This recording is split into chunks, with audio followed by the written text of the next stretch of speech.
Wait. Yeah, I'm ready. I'm ready.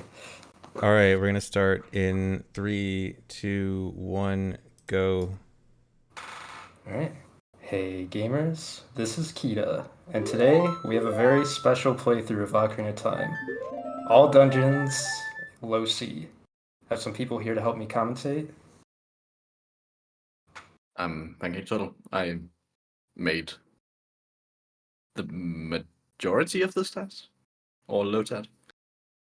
I'm ZFG. I don't know what's gonna go on in this run, but I can commentate some stuff. And I can ask questions, and I know some general OOT stuff. Yeah, ZFG is blind to this run. Yeah, I haven't seen anything yet, so I am going in just as blind as you guys.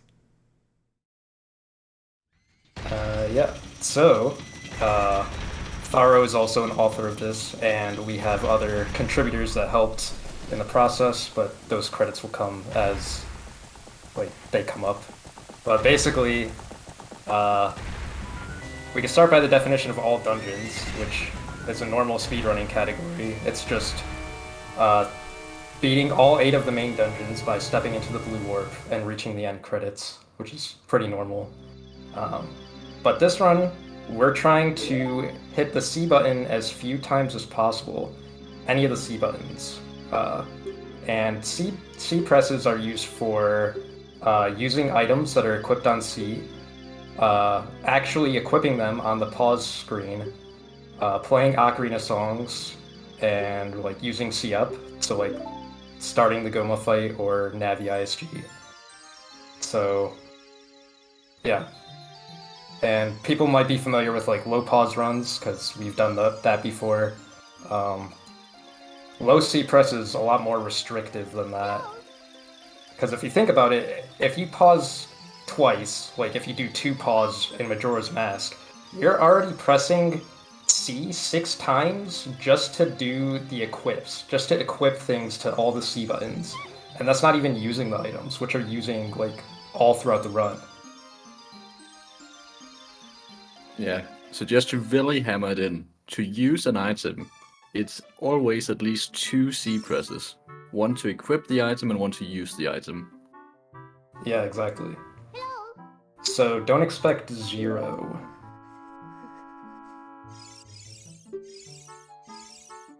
Or 1. There's more than one. You spoiled that too. Yeah.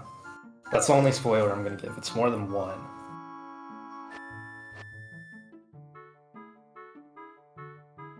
I mean, this is an intro. I could give like some more clarifying information.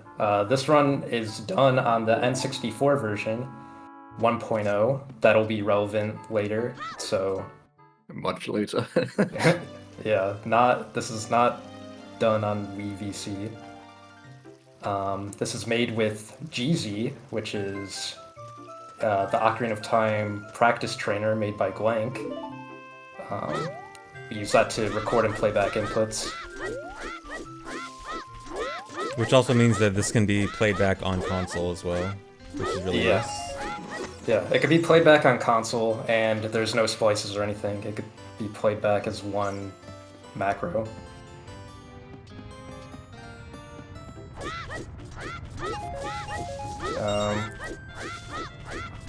I'll give another example of how to like think of like how you use C presses all the time. So like in Majora's Mask, even in a speed run, if you look at just the top of the clock tower alone, you have to press C 4 times to learn Song of Time, once to equip the ocarina, once to use the ocarina, and 4 times to play Song of Time. So just in that small section, you're already pressing C 10 times. Yeah, there's like so many normal C presses that you wouldn't even think of. Like, it's for something like low pauses. It's much easier to think of how it obviously is very difficult to reduce the number of pauses, but it's easier to think about exactly where the pauses are going to be. But for C presses, there's like so many that are easy to just not even think about because they just are natural. I saw a comment in the chat saying that inputs are probably reused for this LOTAD. I just want to reiterate that this thing was made entirely for today. Nothing is reused, everything's done brand new for this task. Yes, it was a lot of work. Mostly PancakeTurtle's inputs, but yeah, it was a lot of work. I'll actually give a little bit of history too. So, not too many people know about this. I mean, this game came out in 1998, but somehow we're getting our first low C press run in the year 2023. That's because low C is so impossible to wrap your head around. But in September 2009, Ring Rush, known Ocarina of Time router, whatever, came up with some routes.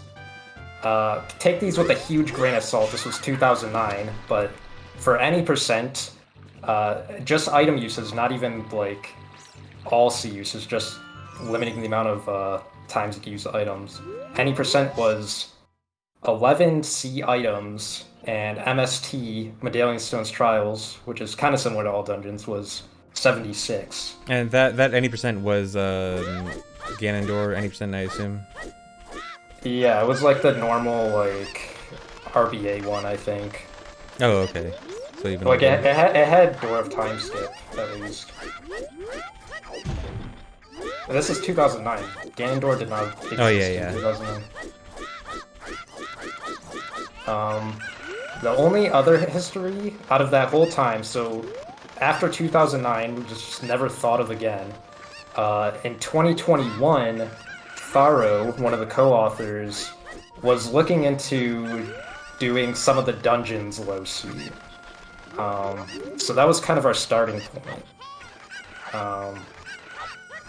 And that was actually instrumental for us to do this because without it we wouldn't have had the idea to have this for this year. So everything kind of worked out. Oh, the jump. CFG, I'm seeing a lot of comments in chat about game volume. Yeah, I just tried to turn game volume down. Hopefully it should be better now. Okay. But yeah, that jump slash is like, that's super precise, right? It's like you have to be like. It's really dumb precise. You have to like jump in the right coordinates of the fence. Yeah, I remember people were thinking like maybe this is finally a way to optimize Cocos more for RTA runs, and then no one could get it any kind of consistent. It's because when you roll, you have quite a big variance on when you actually leave the ground there, and you have to leave the ground as close to the edge as you can. But if you're like 5 units away, and then next frame you'll be off, then you jump anyway. But you have to be like 1 unit away, and then. Alright, you're gonna have to explain that fence clip and why you grabbed the ledge there. So that's lunge storage, which is a relatively new trick. It's not super new anymore, but it is a way where you can store the lunge you get from a forward stab, and then apply it to your next slash, which in this case is a jump slash, which then lets us go a little bit further during the jump slash, allowing us to clip. We actually used it twice there. We used it with the ledge to exit Kakariko, and then we used it again with a damage lunge storage of the Tektite to clip into the wall in Death Mountain Trail. And we're doing all of this to collect some Skulltulas. Yeah, so this is interesting. Skulltulas are not usually gotten outside of 100% context. No, in fact, they mostly a waste of time in every other category. We But really want that gold important. rupee. Yeah. It's just the most efficient way of getting money. We're playing on N64, so the Stone of Agony has a use. We need to know whether the hidden grottos are. Don't say you're on N64. I saw those emulated graphics. Well, this is on BizHawk, Okay. but it can be It's played at back least- on a real Yeah. N64. Yeah, it's at least on 1.0. Yeah, 1.0. That's important. Alright, how are we gonna get past these rocks? Oh, we're just gonna swim past them. I don't see the real big problem here. Yeah, so water extends infinitely downwards in this game. So if you clip out of bounds and swim under the map, you can swim under the water there and get past the waterfall without having to blow up the rocks.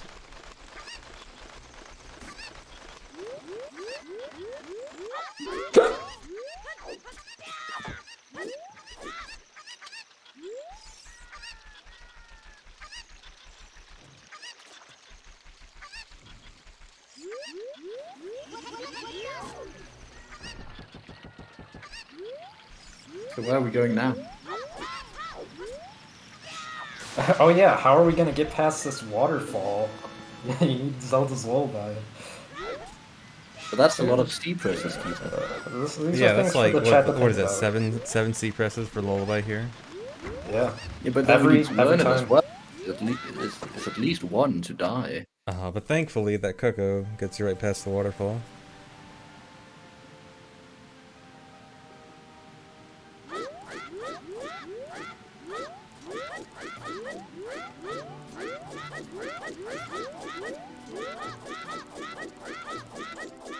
This does not look like a LOTAD. Yeah, this looks pretty optimized. I put too much effort in, clearly. I'm disappointing.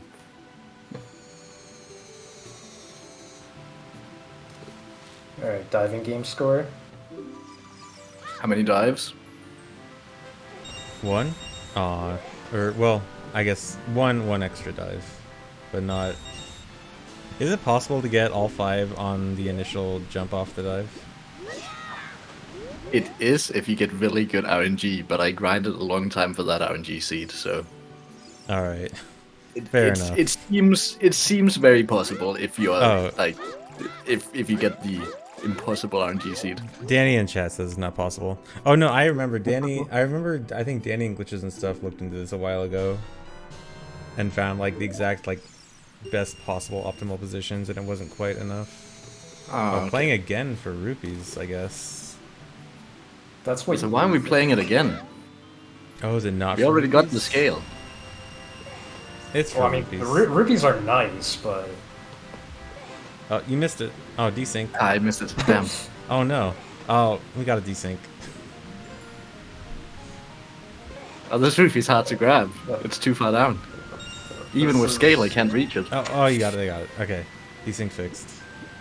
I don't know about this TAS play around. I don't.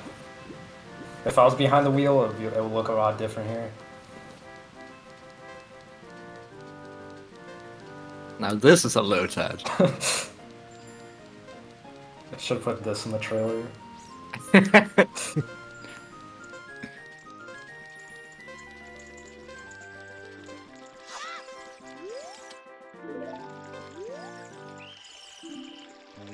Oh, he's moving. So that's text transfer glitch. This version of text transfer glitch is actually exclusive to 1.0 and 1.1 because of King Sora's talk radius being changed in 1.2. So that's when you like have a text box that's supposed to trigger an event, and then it forces an event to be triggered on some other NPC. Yep, and in this case we use the mini game to trigger the text transfer glitch. And then we're leaving. Correct me if I'm wrong, but it's also, or it's N64 only as well, as in like on VC the calling range is different, so it wouldn't work anyway. Yeah, that's yeah, I think so, because yeah, VC camera's actually slightly different. Oh, that's interesting. Actually, no. Not for that trick. It doesn't matter for that trick. 1.0 works, and if you have 1.0 inject on VC, that still works. But some other things have different calling radius. And Oh, VC. so you got Zelda's letter, but also wanted to move King Zora without using the letter, which is interesting. Yes. because that saves 2 C presses. Oh, that Well, is true. two as in equipping and then using it. Yeah.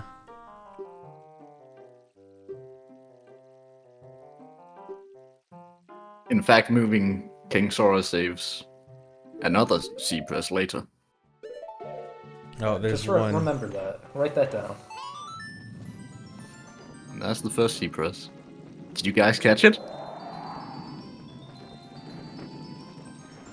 We Rip to equipped our everyone that thought it second was bottle. 0. Equip the second bottle on C right.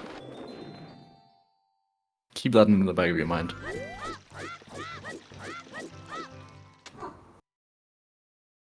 Oh yeah, you got 2 separate bottles already. I did.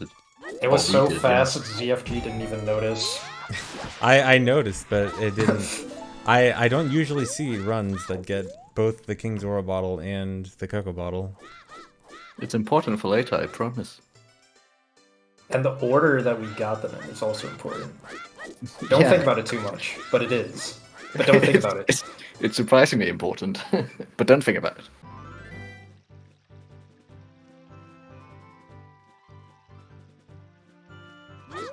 Write it down, but don't look at it. Cover it with your pen after writing it down.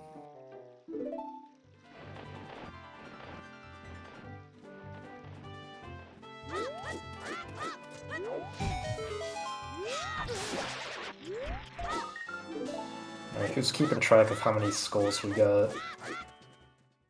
I want to say that's 8 or 9.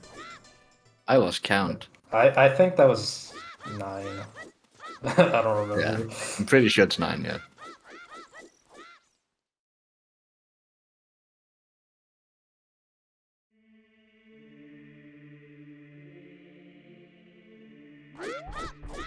Alright, for those that are new to Ocarina of Time, you can skip the Door of Time without pressing C. That's just a thing that everyone does. There's nothing weird about it, just relax.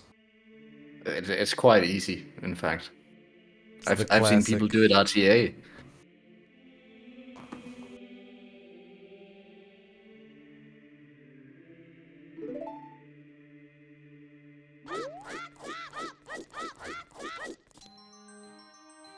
So just a Alright. single C button press for the entire child section, only to equip Ruto's letter.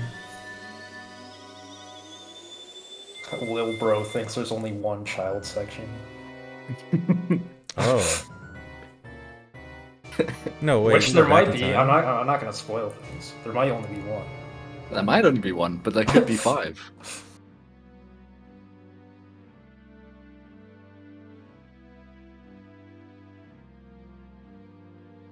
Well, we're in a cutscene.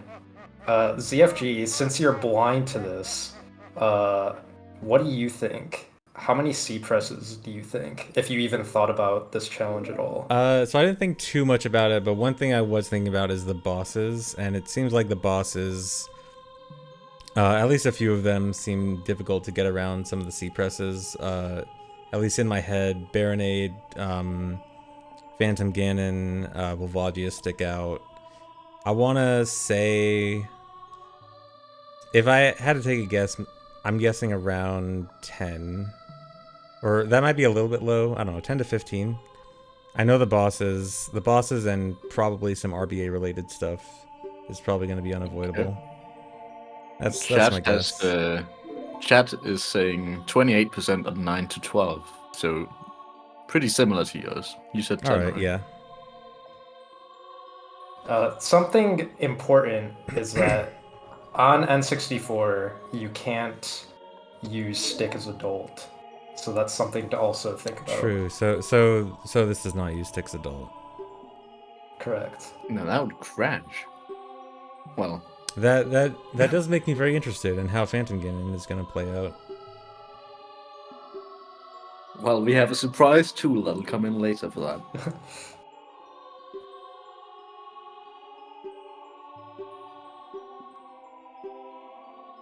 What about Child Dungeons? Child Dungeons is just a suggestion. Adult can do them too. Yeah, that's just like adult dungeons, but like smaller.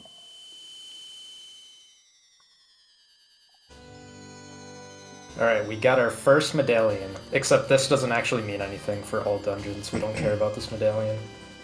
So we're still 0% done. Yeah, this is the useless medallion that has zero purpose in the game.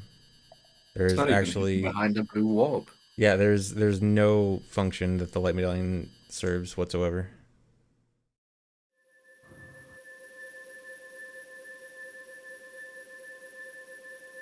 Participation token. Yeah, that's it. That's the one. Also keep in mind that when we skip the Door of Time, which we had to do, we can't just open it, because that means playing Song of Time, which is C presses. A lot of C presses. Yeah, a lot. So the door is closed as adult, and that's important because it being closed means that we're very limited in terms of Temple of Time maneuvering. Just something to think about. Yeah, the songs using C buttons does seem to be like a big issue for something like this.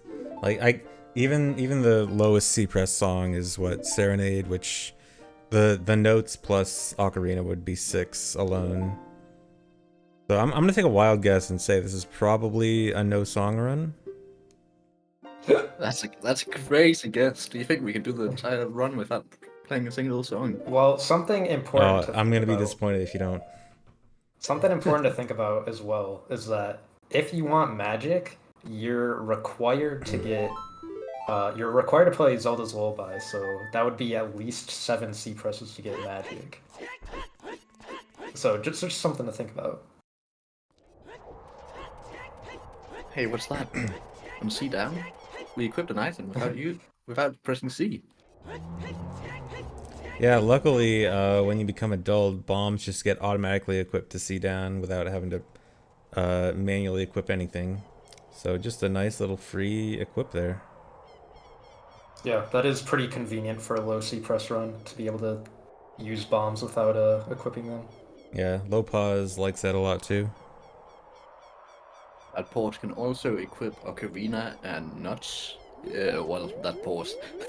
Going adult can also equip Ocarina and Nuts automatically for you if you have them. Well, Nuts if you have them. Ocarina if you have anything in the Ocarina slot. It can, I think, bottles and whatever in the Ocarina slot will also get auto-equipped.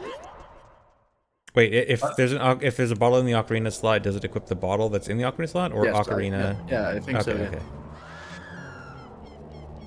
Very nice Z slide there.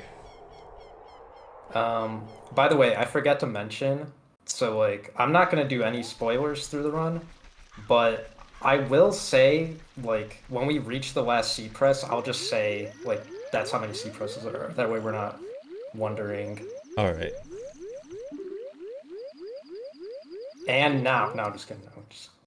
And that's it. Yeah. That's it. No more C presses.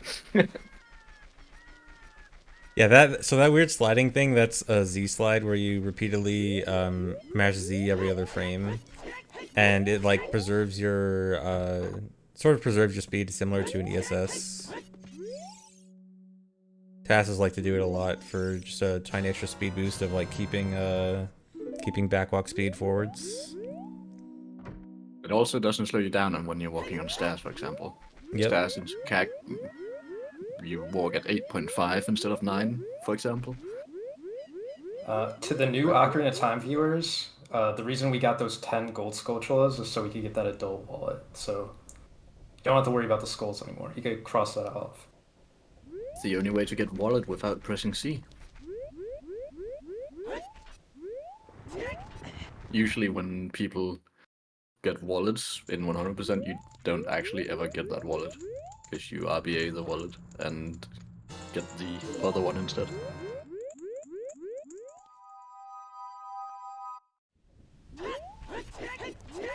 We just grabbed a shield for free. Alright, entering this grave has some implications.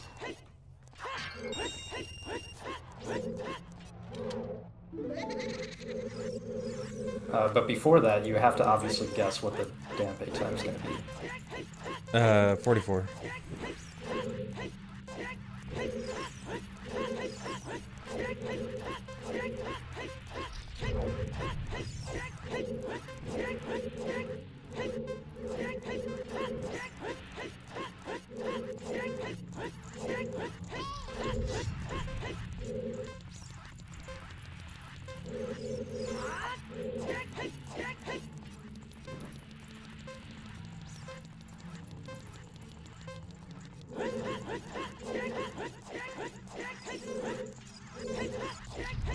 Dang it, underestimated.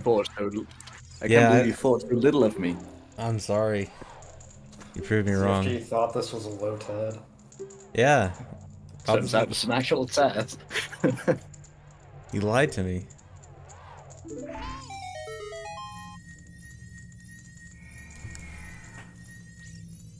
Alright, so this was the implication. If we enter this grave, that means we're getting the hookshot. Well, Sorry that's for a spoilers, hookshot is in that chest. But we can't use that. That's a C press. Think of C presses as ammo. There you go. Oh, there's two. That's number 2. Did you pay attention to what we did? Don't think about it too hard. But if you paid attention... If you paid attention, you'd know. Yeah, think about it if you paid attention, but if you didn't, don't worry about it. If you didn't see it, don't worry, yeah.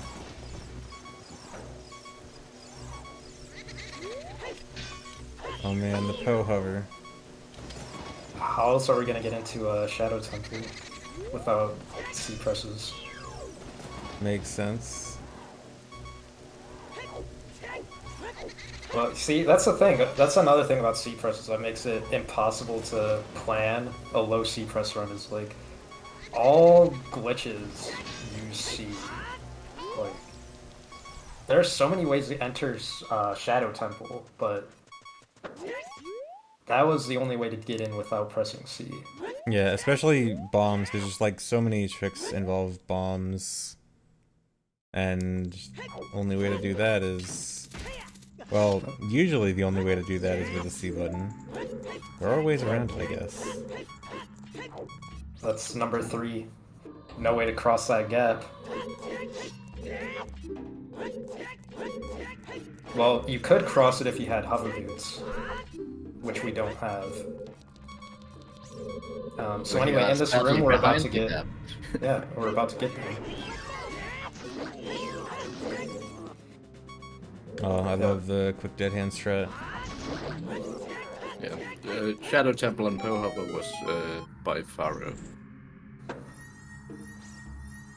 Just want to point that out. In general, it's good for us to grab items that we can use without pressing C. So that's why we kind of prioritize getting hover boots so early. And you'll see other items that we get that you press C to use. So yeah, it seems like that's the non C press items are probably really nice to have in this. Yeah, they give more options. We like items that we don't have to press C to use. Yeah, of course, why not?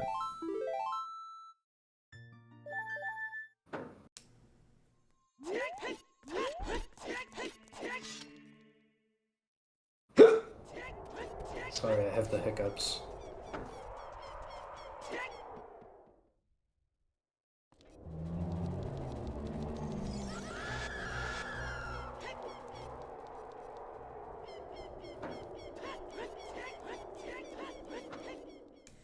Oh, another fun thing about low C press runs is that crossing Hyrule Field, we just have to not use bombs or anything ever. So yeah, that's fun. Quite painful to cross Hyrule Field. So the alternative method is this. Nice. Little ledge cancel Hess. The nervous Hess.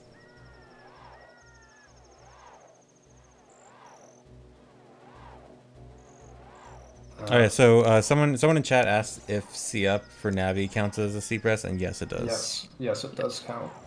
And I'll also recap the 3 C presses that we've done so far. One was equipping Rudo Bottle on C right as child. One was equipping Hookshot, and one was using Hookshot to cross the gap in Shadow Temple.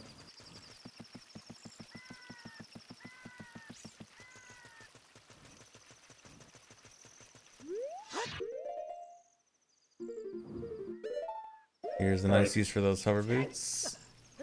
Explain. Explain. Explain. There's nothing to explain. We just went across the gap with hover boots. Yeah. It's simple. If you have a very temporary high speed, if you equip hover boots, you can preserve that high speed for a bit longer. Or specifically, hover boots deceleration is much slower than Kakiri boots. So yes, we use the Kukiri boots with the sword to get a recoil of the rock, and then we switch to hover boots immediately to preserve that speed for longer. yeah, the recoil off the rock only lasts for like what, a frame, I think, and but yeah, you slow down so much slower with hover boots that you get a nice big boost of speed.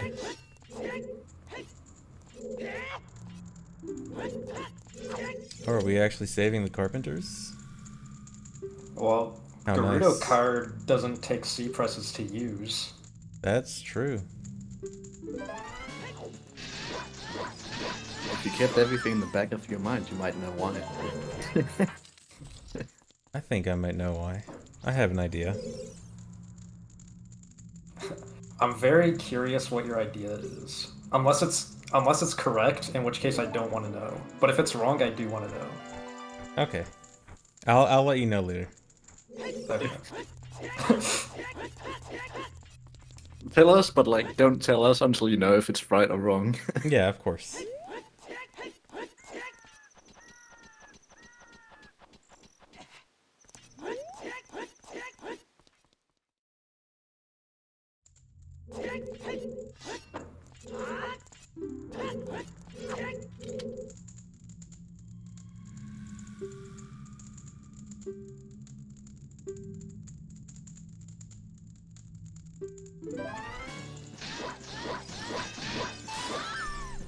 Yeah, if this was done on a non-N64 version, yes, it would still count as C buttons. It's not a controller technicality thing. Even if you're using a GameCube controller and using the C stick, it would still be C buttons. It's about the game counting it as C buttons, not controller technicalities.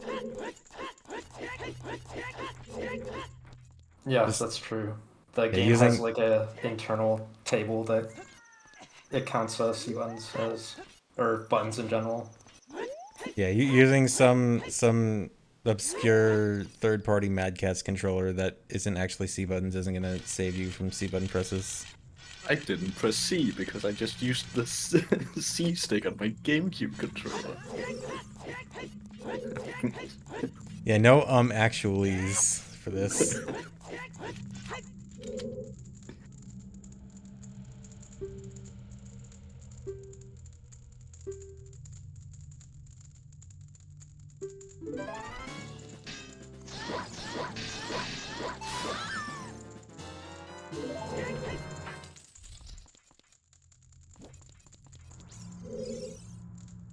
Alright, that's the third one. There's only one more. I always have to clarify for the people that never saw this game before. Do you think CFG has any viewers that haven't seen the game before? Like, Yeah. just like out of curiosity. Yeah, no, of course. Because they're tuning in for February 21st. Yeah, Oh they yeah, know, right. They know I it's forgot it's an international holiday. Yeah, of course.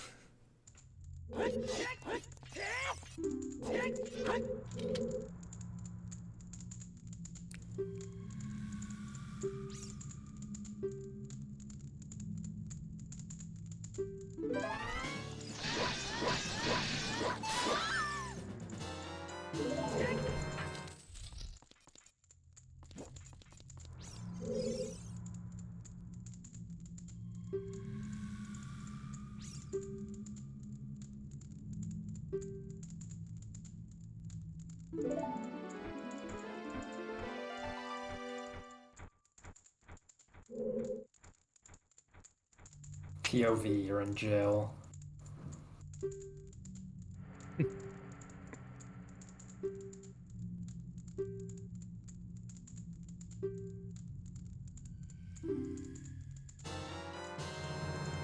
Another item without pressing C.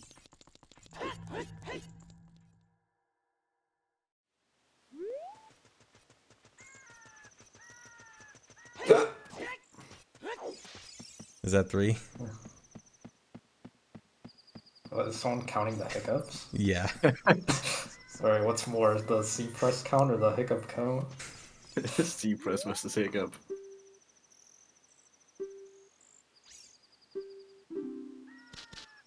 Alright, so I guess this is the purpose of the Rerecord? Is it the singular? Well, Is it the singular purpose, or is there a multi-purpose? the thing is that we can skip the gate with an anti-grav side hop. Fuck that sign. Look it up if you don't know about that trick. It looks pretty cool. So it wasn't just to open that gate. Okay. So then I'm not the wrong yet. anti-grav is from unloading the lower part of Gerudo Fortress. You can use that to skip. Yeah, I love that I can tell this was on emulator for this point. Relax, this is one screen. Just Relax, it works on N64, I promise. Anyone else love Just don't look N64 at the top. emulation? You can even play it back on 1.0 inject on VC. This does work on console. This is just recorded on emulator for looking nice purposes. Little A slide into C slide there.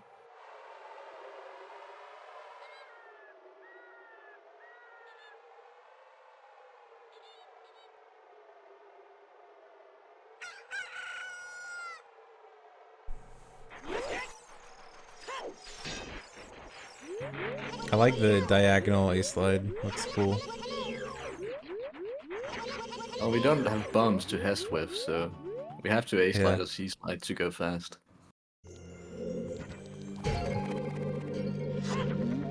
Alright, not bothering to get Requiem, I guess, since that would be quite a few C presses. Not only are we not bothering to get it, it's important that we don't exit through the entrance. Yeah, since it's an unavoidable cutscene, there's no way out of C pressing in that cutscene. Yeah, if we exit out of the main entrance in Spirit Temple, we are guaranteed, what is it, 5 C presses? A down. 6, or oh yeah, A. I forgot A is not a C button. Is it 3? It's at least. Oh, Wait. I can't remember how to alright, play wait, Requiem there with was Spirit now. everyone's favorite trick there. Oh yeah, Can QPA. you explain?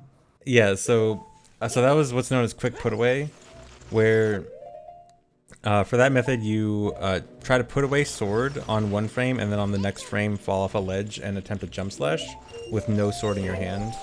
This causes Link to do a jump slash with no sword, which causes like a glitch value for your attack, and this has multiple different damage properties, with one of them including fire.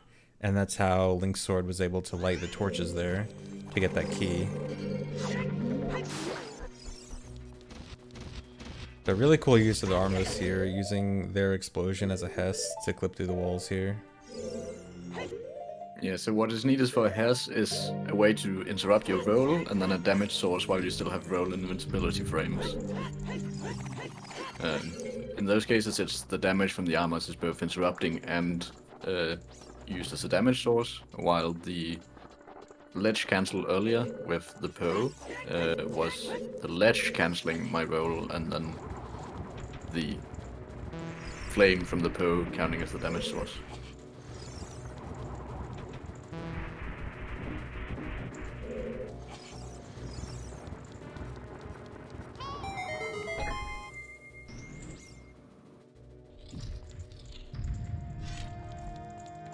Pay attention. Another QPA there. Yep.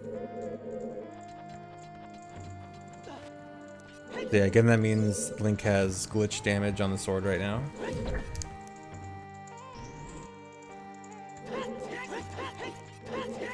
use that in an upcoming room. Yeah, so this room you need to light these torches, and QPA is great for just lighting these without a C button.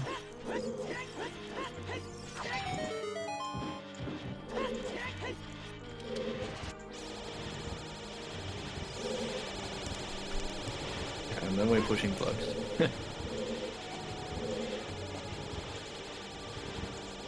What cancels QPA?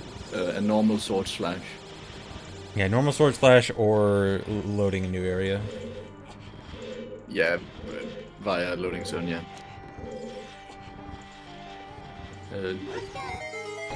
New loading zones gives you default crouch step value back, which is, what is it, 1? Just straight up Yeah. 1.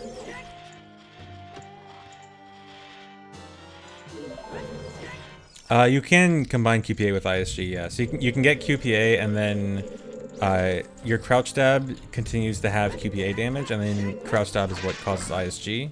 So you can get ISG with it and still have QPA. And also, Small very time interesting saver. use of QPA there is that it actually does 10 damage to the Iron Knuckles. That's actually the fastest way to kill an Iron Knuckle. So actually, while we're going into a cutscene here, so there's an interesting thing about that Iron Knuckle damage that I actually just learned about today. So Elliptic was actually looking into why. So there's a weird thing with QPA where it does different damage values to different enemies, and it works really strangely. And the kind of common knowledge explanation was just that there's different priorities for different enemies, and that's why it behaves differently on different enemies. It turns out, when QPA damage is being dealt to enemies, it actually only checks for the most significant bit of the damage value, which for QPA, one of the glitch damage values is just something that's called unknown. And when doing damage to enemies, unknown is actually the only damage value that's actually being used on these enemies. And so, for some reason, that unknown damage does 10 damage to Iron Knuckles. And most other enemies, it just does nothing or some other weird property. But yeah, some unused damage value that happens to actually end up being useful. And now, looks like the party's getting started. I just want to say, Now we have a strength upgrade. You should all be so thankful that this works. I don't know if anyone's done this before, but just be glad this works, because otherwise we would have had to jump down and then Gwei hover all the way back up. That is very nice. So, saved a lot of time if that's possible. Do a little A-slide off the Gwei. It's barely possible to load over. So we can very glad that that hover boots only cost a single C press and is actually worth it to get. Okay, Tharo is doing this segment again.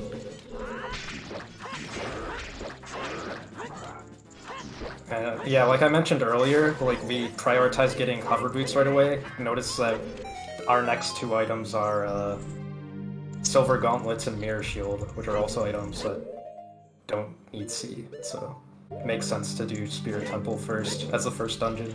Yeah, hover boots already paying off for that single C press. Yeah, like I said, it's C presses are like ammo. You spend C presses to save C presses.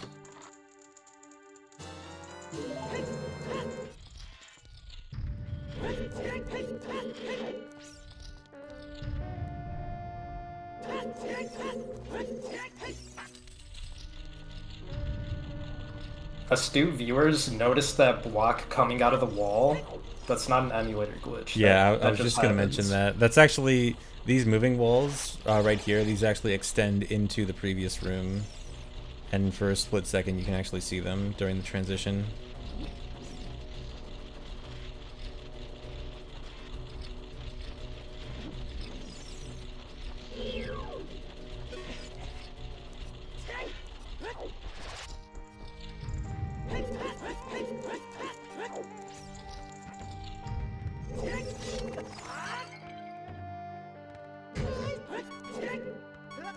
Very quick ledge clip there into this unloaded room. just hiccuped, so hopefully that doesn't mean another C press is coming up. Oh no. Oh, very nice statue clip directly into the boss loading zone from the unloaded room. Yeah, so that statue has a really wonky collision that lets you kind of walk around on the like shoulders of the statue and then clip into the head if you move in the right way. And yeah, it looks very cool, especially when the room is unloaded.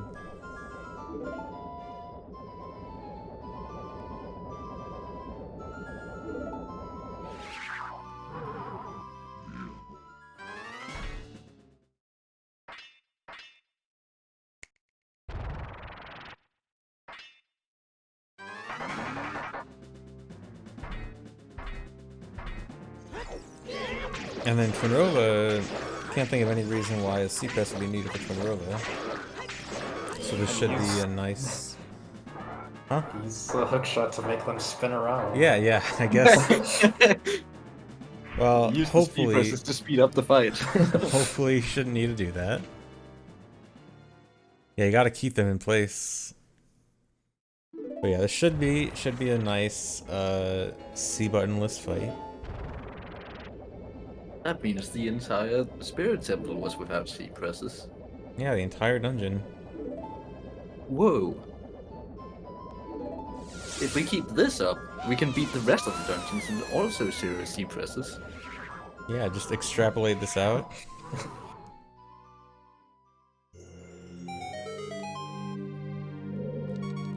Yeah, every dungeon has an item that doesn't use C, like Spirit Temple.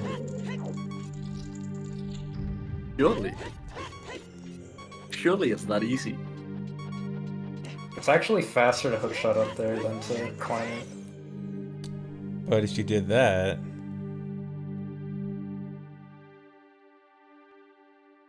It's a C press.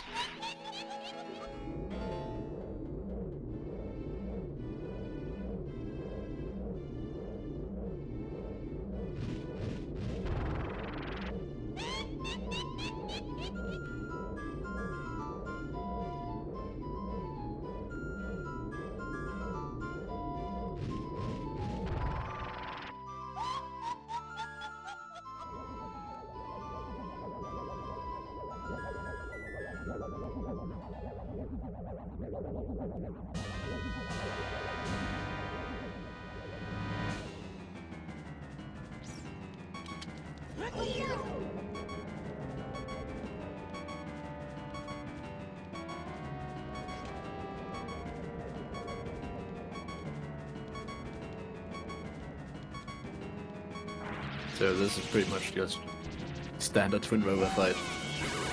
Do we get RNG or do we get some doubles out of this? No? Well, we don't have... Is that possible? I guess it's probably much harder without hookshot. We can't... Well, Tharo did this segment and he told me that we don't have many options of manipulating the RNG, and I've decided to trust him. But yeah, we don't have many options for manipulating the RNG. We only have the options of targeting them and untargeting them. Yeah. Well, that's my preferred method of RNG manip here, just mashing target. But I guess it can't always work. The best RNG manip is to re-enter. Right. Oh god. Okay, yeah. That's... Then fair enough.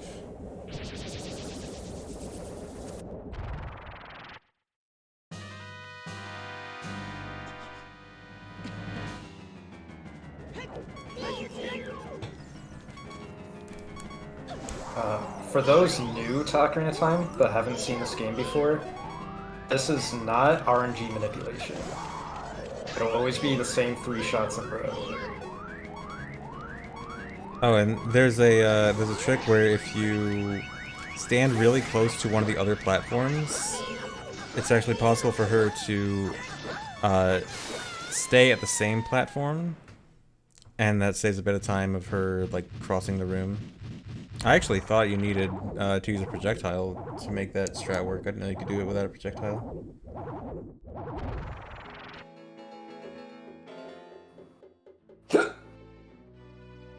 I lost count. Chat, how many is that? 5? Oh no, you're outrunning the C count. Slow down.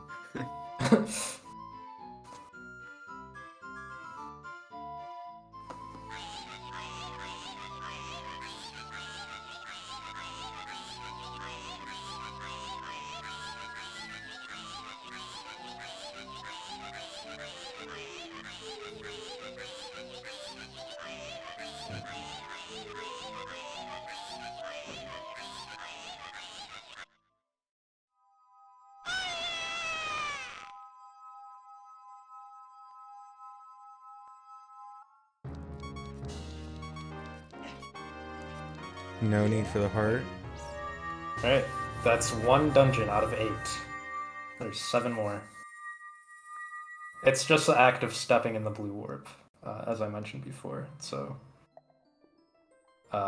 watching this cutscene is unnecessary, but you'll find that in a low C press run, we watch a lot of cutscenes, because how are we going to skip them? Yes, cutscene skips typically involve C presses, either C presses for a bottle or C presses for bombs. Yeah, well, often both, actually.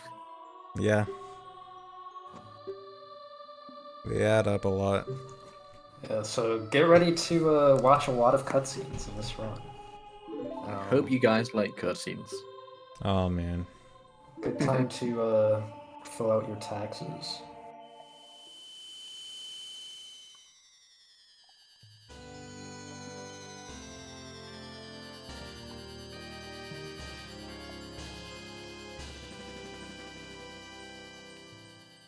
At least this is one of the shorter medallion cutscenes.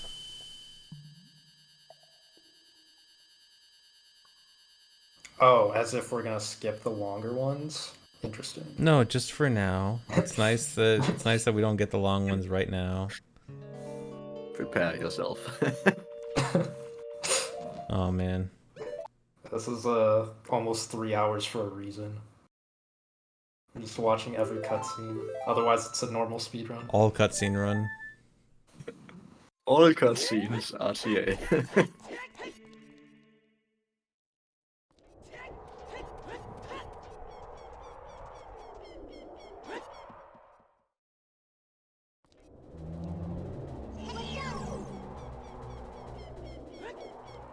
When you're doing that Z slide across the market there, do you have to like change the control stick angle every frame to make it stay? No? You can just be neutral stick. Oh my god, that's so much. Okay, I always thought that looked like it was super hard to test, but okay, never mind. That makes sense actually. Actually, on that note, the version of GZ we were using has an angle script that makes that trivial if we had to keep our angle. Oh, nice. I think Tharo developed that. And if I'm wrong, I don't care, because, I mean, it's Tharo, so who cares if he gets the credit. Well, Tharo compiled it at least.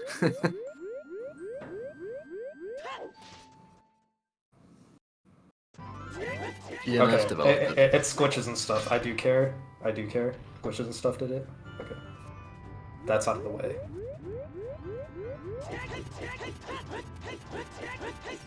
Nice little A slide into C slide again to traverse Death Mountain Trail a little bit faster. And just, You can clip that? you can just, like, jump slash in there and get the rupee. That was me impersonating your chat. Great You impression. did a good job. So I noticed there was some RNG manip for some rupees earlier, and then plus that rupee here. 200 rupees in Goron City. This can only mean one thing, right? What is this one thing it could mean? Well, I think it's this thing right here. We're getting a new sword. A new sword that does not cost C presses. A sword that doesn't cost C presses. That sounds awesome. Unlike the Master Sword, which Yes, unlike the Master so Sword. much C presses. No, I'm just thinking of sold out, of course. The sold out on C Master Sword. Yeah, you're definitely gonna see sold out on C in a low C run. For sure.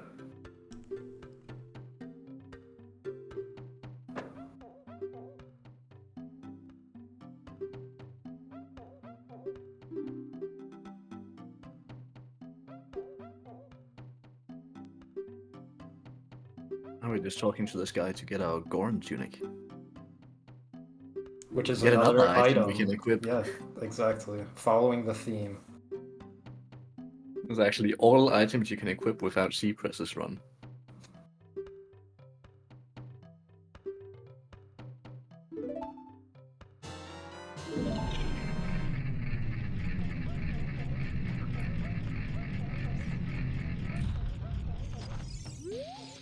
Okay, so this is...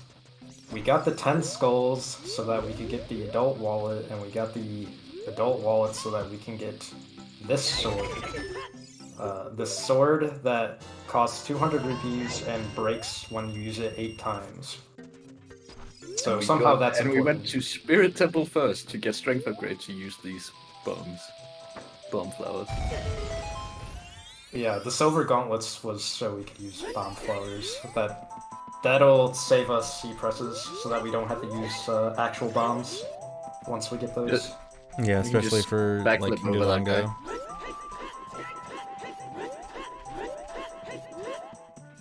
Okay, so here's a very interesting predicament right here. Before Forest Temple, there is a cutscene for Minuet.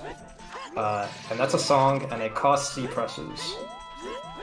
However, there's no known way to skip the Minuet cutscene without bombs. Until today. Oh. So this is the first new trick of the run. Here. Oh. Nice. Barely gets out of bounds like that. And then the cutscene trigger extends very far out of bounds, and you void out. That's how you save C presses. Very nice.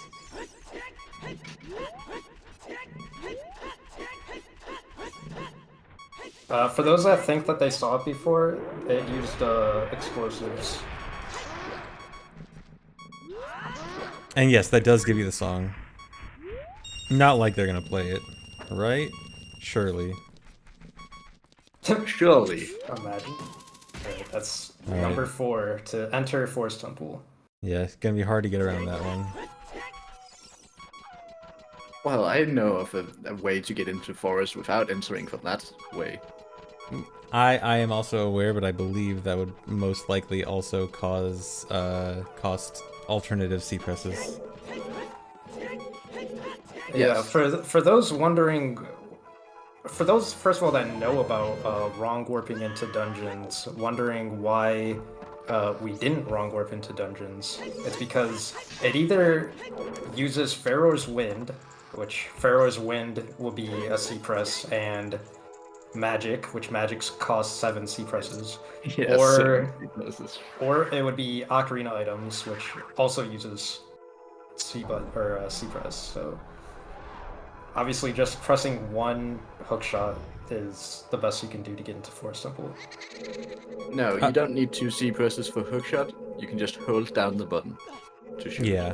Then it shoots when you release if you hold it down.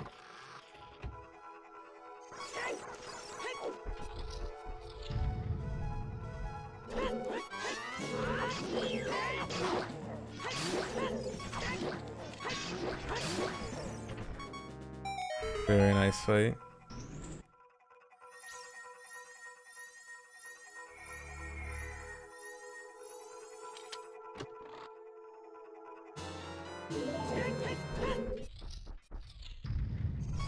So I know there's a boss key skip for this dungeon, and I know you can do it without C button presses, so I assume that there's something else in this dungeon necessary. The Skulltulas. Yes, of course, the skull. It's the Skulltulas. We need all 50. All 50 for the good rewards. I don't even remember what 50 gives you. 50 is the heart piece. That's obviously extremely important. It's the only heart piece we can get without C. Surely not. Surely we can get all the heart pieces I'm without sure C. you can get a good number of heart pieces without C. Also pay attention to how we're skipping the Navi trigger here.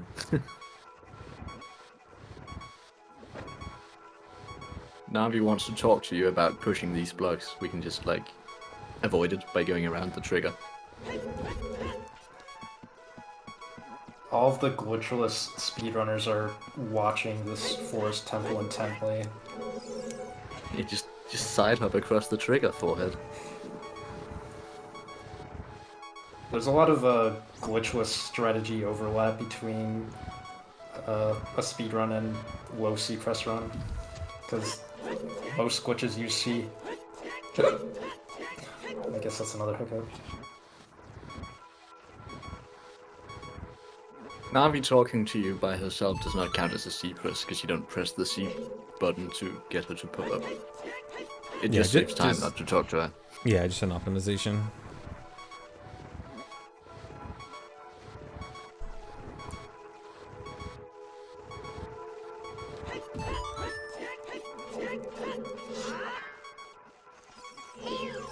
Cool little anti-grab there.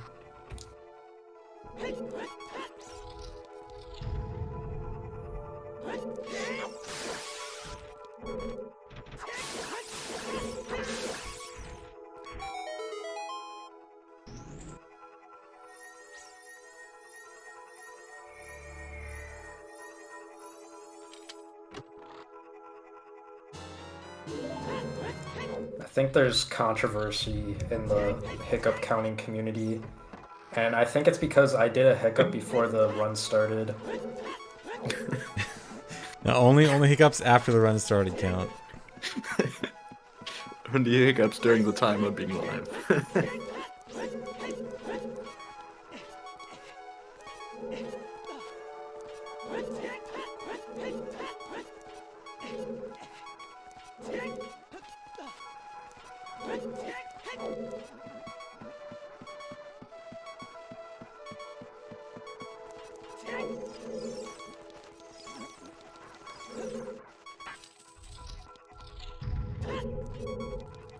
Alright, for those new, yeah, that's what I was gonna say. Yeah, Navi tech skip there. If you go straight through that room, Navi talks to you, so going to the side is just to avoid Navi.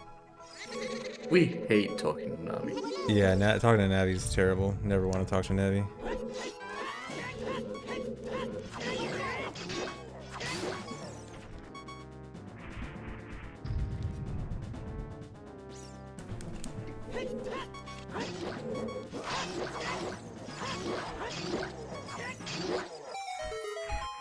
I was told that fight was faster than the MST TAS. Nice, it did look pretty fast. Like a couple frames. But it is faster. The bow, interesting. Interesting. But that's a terrible item. You have to press C to equip it, and then you have to press C many times to shoot it. Well, how else are you gonna do Phantom Ganon? Well, we already have hookshot equipped, we can just shoot him with that. Well, how else are you gonna do... I don't know, what else to use bow for in this game? Well, it's for Ganondorf, right? Light arrows. Oh, true. For those new to Ocarina of Time, we were riffing. Just keep that in mind.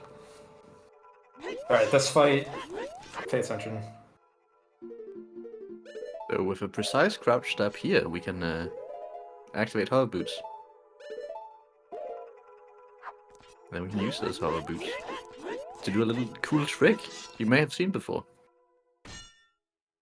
Yeah, that hover boost was necessary, because without it, we would not be able to get glitch damage, because you would need stick, and we're adult, we can't do that on N64. And it would cost a C press. 2 C presses. Or wait, would it be 1? No, it'd just be 1, never mind. No, it'd be 2. That's actually the only way to get QPA in this room as adult on N64. Yeah, so it's very nice that worked out.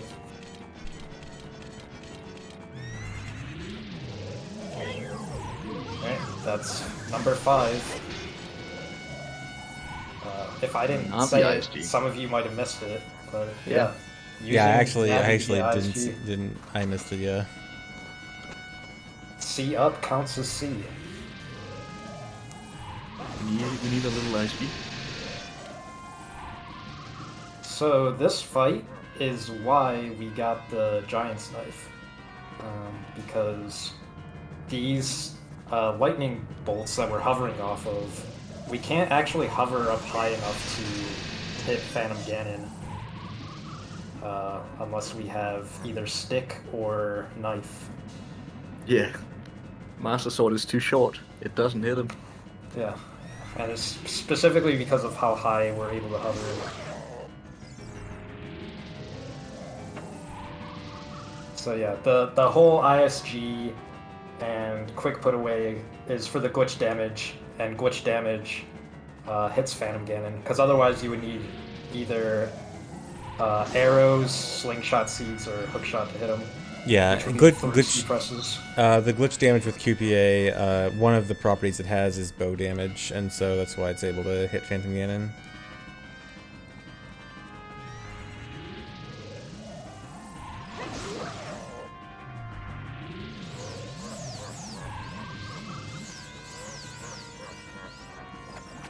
And now we can just kill him.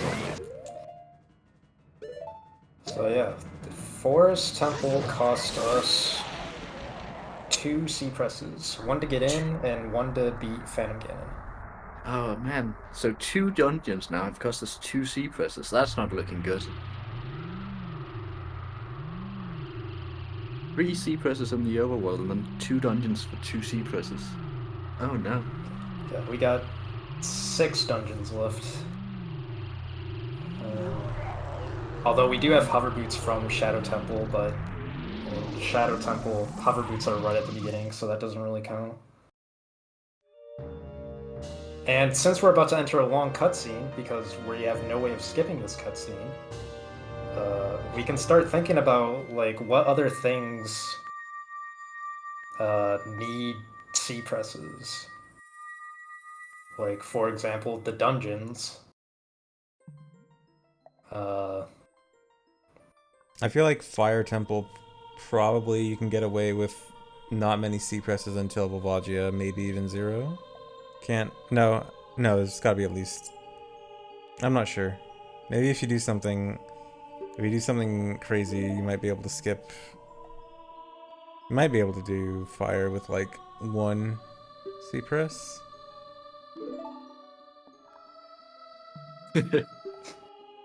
Not many. Not many Not C many. presses. I expect water. Is water 0? I feel like water's 0. My gut tells me water's 0. How are you gonna do water and 0? Explain water 0. I would like to know how wait. you're doing water and 0. Please, Wait, never mind. Please illuminate. Well, I'm thinking more for 0, and How are you getting past the gap? How are you bus key skipping? Or alternatively, how are you getting the bus key? the gap. You're just doing a Z slide with hover boots. But yeah, I did. My mind did slip on the boss key. So I guess you either need the boss key in 0 C presses or somehow do the hover in 0 C presses. But I don't think that's happening. I guess. Well, you'll have to stay tuned.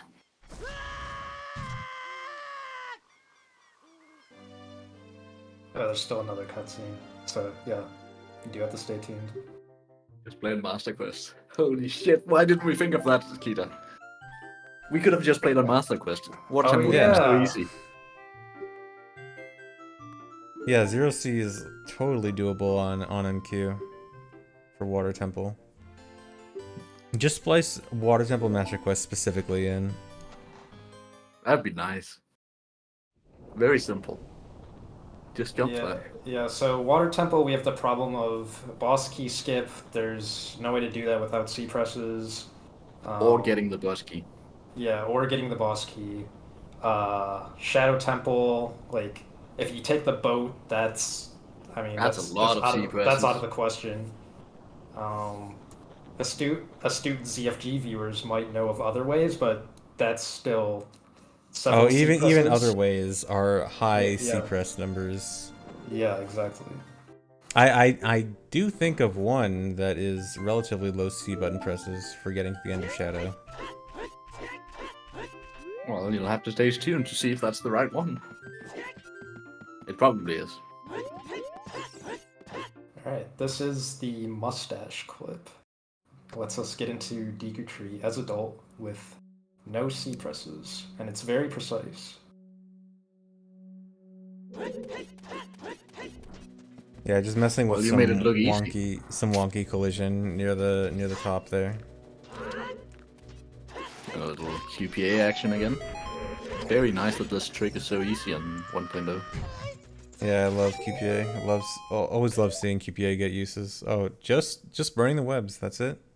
Well, think about it. How would we beat Goma? True. That'd That's require at least like a couple C presses. yeah, at least one.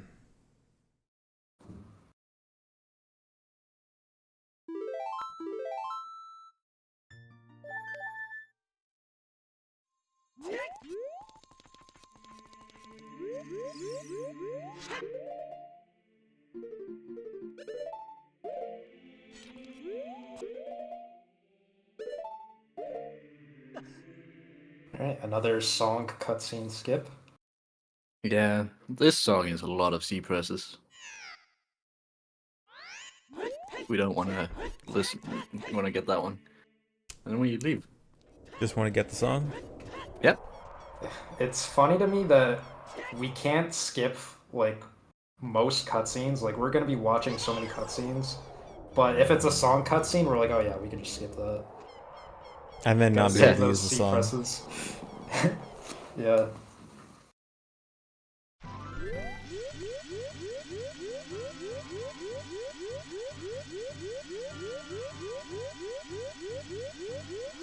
This movement always makes me think of like Heelys. Link on his Heelys. Why? It's just I see it. I see it. Coasting. Oh, okay, of course, yeah. No.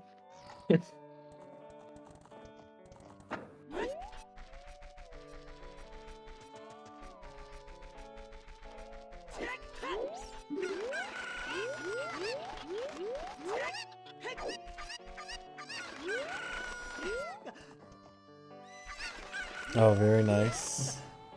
Just This casually out of bounds. the zero C press stealing Epona. It turns out you can actually just like go through the wall if you think hard enough. So, long-time February 21st LOTAD viewers, they know anytime Epona shows up, things are about to get real. Things start to get weird when a bonus shows up. Things are gonna get a little silly around here now. Everyone loves the Epona shenanigans.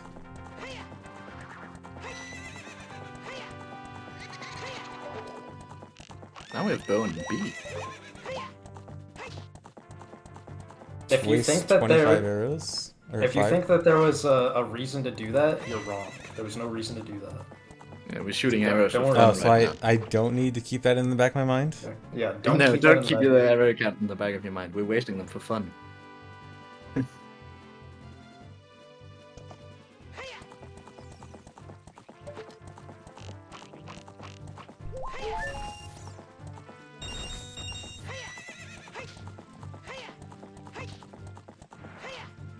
Alright, is anyone old enough in ZFG's chat to know what trick this is? Oh man. This is a classic. This trick is horrible.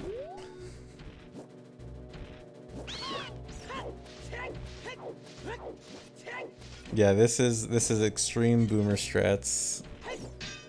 It's such a bad trick.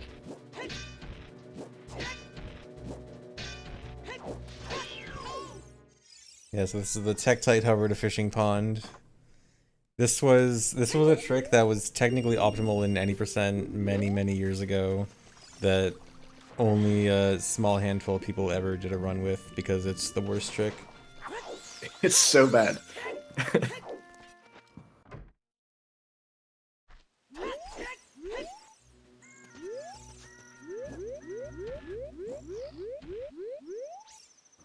Just stealing the fishing rod.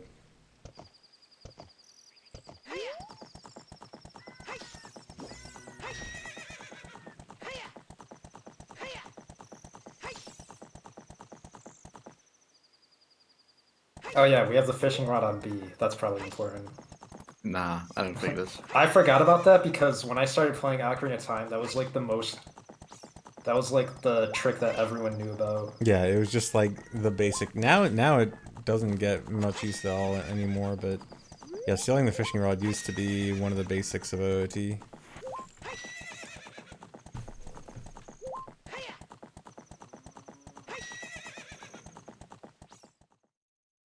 How can we be sure you're not secretly mashing the C buttons right now?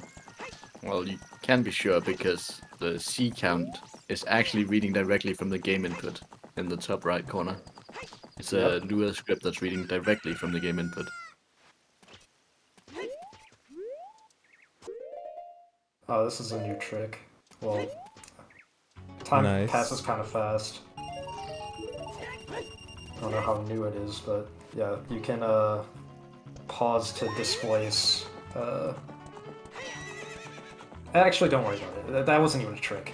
Obscure technical question.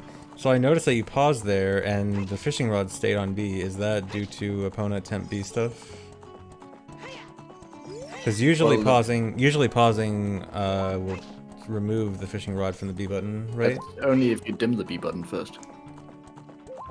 I thought even if you didn't dim the B button, I thought it would revert to Master Sword. We haven't dimmed the B button to make it disappear. All right.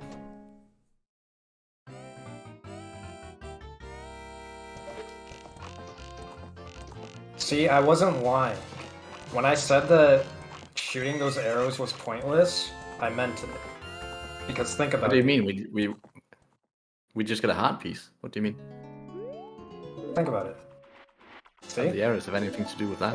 It's a heart piece. Actually. Yeah, but you're about to see. Okay, see. What see, now you're about to see it. Yeah. So I wasn't lying. Let this be known. I wasn't lying. We shot those arrows for no reason. We did shoot those arrows for no reason. So if you kept track, we fooled you. This is why we got Gerudo card, by the way. Yeah. CFG, were you correct? I was half correct. I was expecting an archery wrong warp, but I only got the archery part. So, half credit? Okay, well, you get half credit.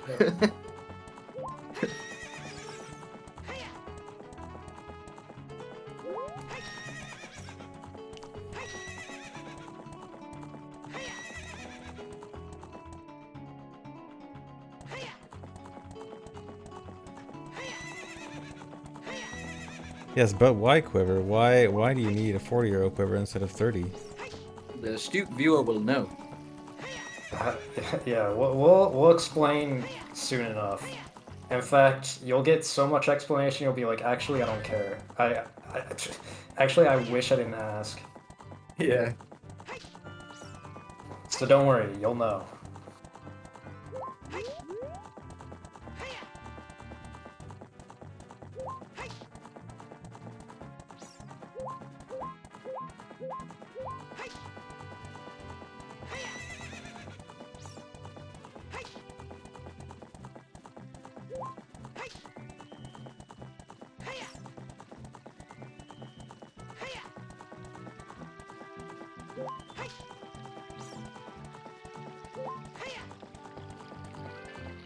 At least opponent's a little bit faster than running across Hyrule Field.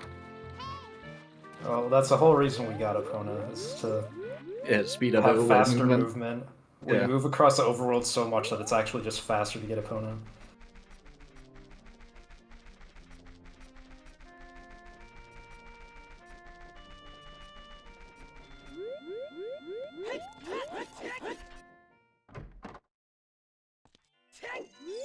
Alright, this is exciting. Oh man, we're getting another quiver? This is just a 100% speedrun at this point. We're getting Skull Slash, we're getting Quiver upgrades, like... All cutscenes.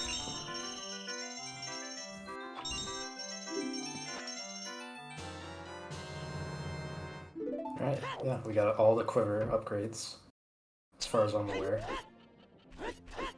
Well, as far as I'm aware as well, I hope there's not another one. Because that would invalidate all 100% speedruns on the leaderboard currently. The secret 99 quiver upgrade that no one's found yet. Alright, and now we're going to buy a fairy. Oh, what happened there? Did anyone notice? Oh, what was that? That hookshot just turned into a fairy. Alright, who wants to explain equip swap? No one apparently. I would explain it, but I forgot which buttons that hookshot was equip swapped over. It was okay. So we got the empty bottle first. So empty bottle was in the bottom left. So yeah, we equip swapped over empty bottle. Yeah, we equipped swapped hookshot over the empty bottle in C, in the bottom left, and that is actually the reason we had to get the empty bottle first from Cuckoo's. The faster way would actually have been to get Rudo bottle first and then the empty bottle, but then we equip swap over Rudo's bottle and we can't put a fairy into that. Alright, 6 C presses. We used a C press to get bugs on B? I actually have notes on this one. Alright, let me read my notes. When you swing a bottle and catch, the game determines which button to update with the new bottle content based on the last button you pressed before the swing started. So basically, press C to put the bottle in Link's hand and keep C held. While holding shield, press B. Since Rod is on B, it doesn't come out, so Link is still holding the bottle. If you shield and unshield while targeted, Link swings the bottle without updating the last button pressed, so last pressed is considered B, and thus bugs are on the B button. There you go. I took notes. But what's the significance of bugs on the D button? Well, before we can find out, first we have to do a brand new trick. Never before Brand seen. new trick. That's the second time this run. Oh? Oh no. Oh yes.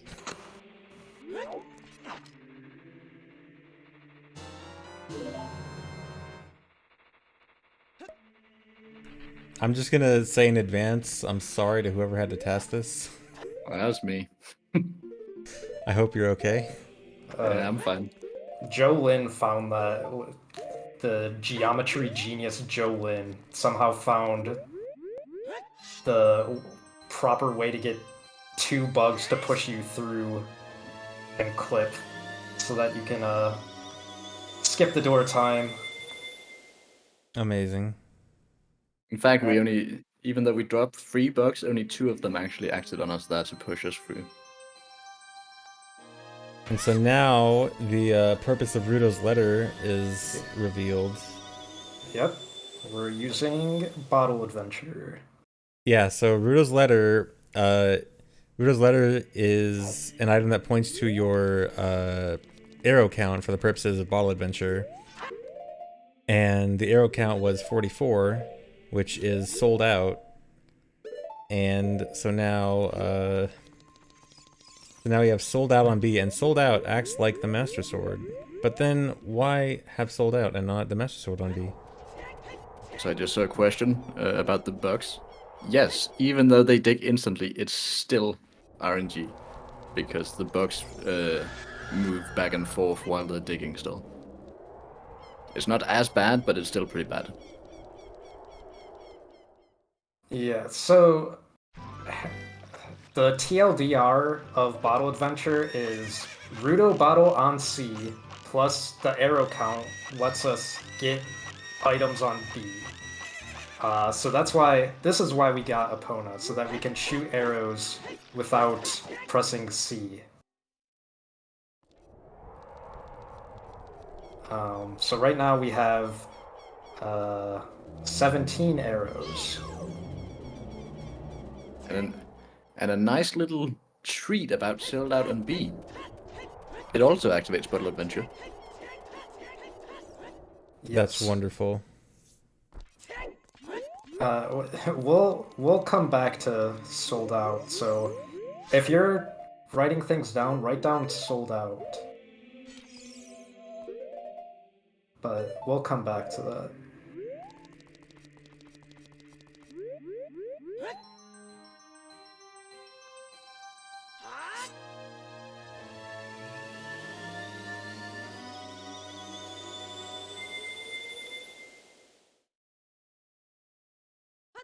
No, the purposes of the bug door time skip was because there was no... With bottle on B, you can't use sword, and the only other way to get past door time would have been sword on B. So it was the only way to get past the door of time without... only way to get past the door of time without equipping a sword. And so now with 17 arrows, we get hammer on B. Yes. And for those that are concerned, there might be some concerned people. Having Bottle Adventure does not break the challenge by any means. Like, you still only have access to the one item that's on your B button, and like you're not once you have an item like hammer on B, you can't just like change it. You have to spend another C press at least to get a Bottle Adventure again. So it doesn't break the challenge. So I can only imagine that Fire Temple is going to be the one coming up next. Well, if you notice, there's something on C down that we would probably like to take advantage of at some point. True. Oh, I mean, see. It's literally right there looking at us. Yeah, you're just passing by it anyway.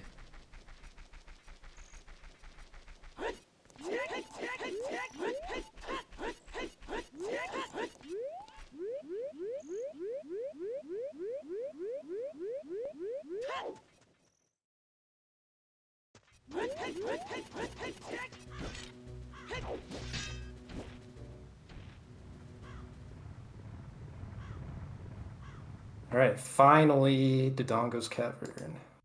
We can get a very useful item in here. But first, cutscene skip. Yeah, so leaving right as the wall blows up lets you skip that first intro cutscene. And for those new to Ocarina of Time, I keep shouting you guys out. For those new, the item in this dungeon is the bomb bag, which lets you use bombs. And bombs are very good for glitches in this game. A lot of glitches use bombs because it's a portable damage source. So Bombs are pretty good. Yeah, it's very, very, very useful. I love these hover boosts.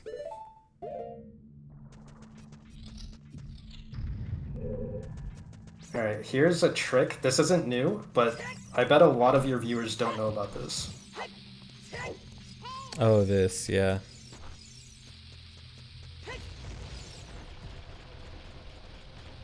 Yeah, there's an interesting quirk with blowing up the stairs here where you can actually... 2 precise explosions near the back right side can actually make the whole thing fall down. And the gainers up the stairs, very nice.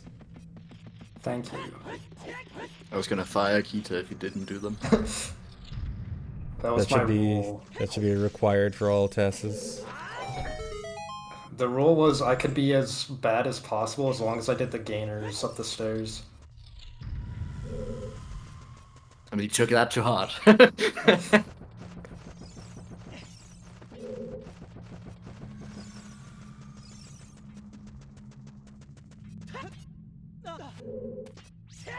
Alright, finally. The most important item in the run.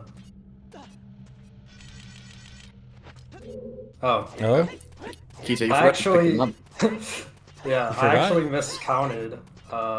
We already are at the C press count for the run. There are really? 6 C presses for the entire run.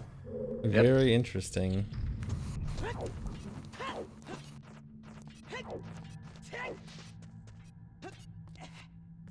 The last C press was getting bottle on B. Yep. Which should feel impossible, because with current knowledge it is absolutely impossible. But Yeah. we have Stay some... tuned. Yeah, I'm some already thinking scientists about. on our team. I'm already thinking about a few things.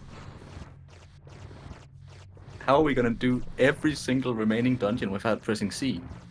We still have Fire And Temple, Shadow Temple, you guys were yelling at me about Jabu. Water Temple. Like, oh, how are you gonna do Water Temple without a C button? Like, that was completely Yeah. impossible. Well, it We is. have Water Temple left. It is completely impossible with current knowledge. With current knowledge, it's impossible. Well, maybe I also know. No, you don't. You do not know. Actually, no. maybe. There's no way. There's no way.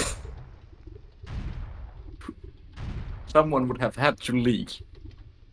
Oh, I have leakers everywhere.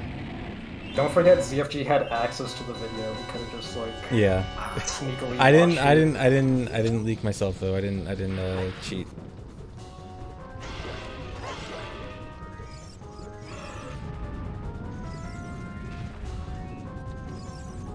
Yeah, we still have to do Shadow Temple and Fire Temple and Water Temple and Temple. Jabu and Dodongo's Deku Cavern. We Tree. have to finish But that. I think we've done the I mean, yeah, I hope there's not. I hope there's not another C press in DC. where would you put the last C press? Well, also, I don't know if we pointed it out, but the hammer was useful because it could actually break that bombable surface for some reason. Yeah. to Fun enter fact: this, it has boss room. an incredibly tiny hitbox. The hitbox is like, I think is it like a 1 pixel radius? I think it's like super It's tiny, or not one. Very one small unit. hitbox, but it's fine for bombs Yeah. because bombs have a huge explosion radius. It's a bit harder to hit with hammer. Yeah.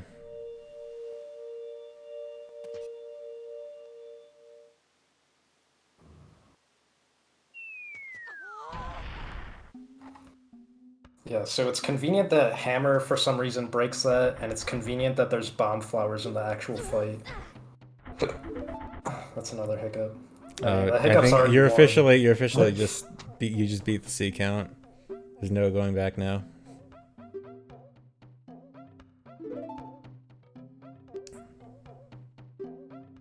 You ruined it, Gita. I can't believe you. I can't help it.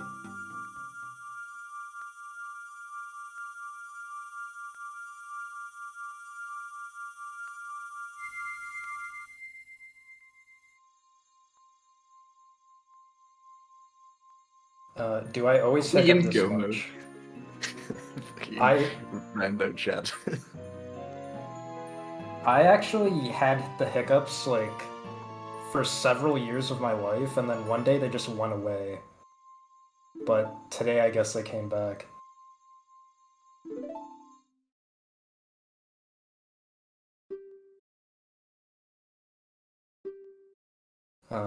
But yeah, there are several problems left in this run for things that should require C presses, but somehow we're avoiding all of them.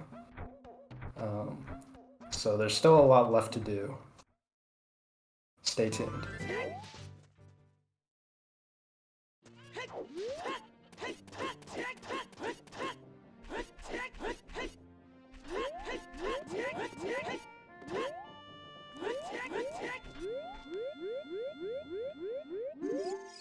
Now I know what you're thinking. Egg? I'm not gonna say it, Egg? but we're all thinking it.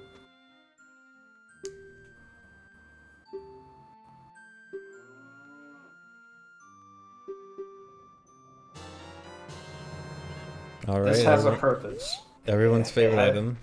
It has a purpose. Don't worry. It is important.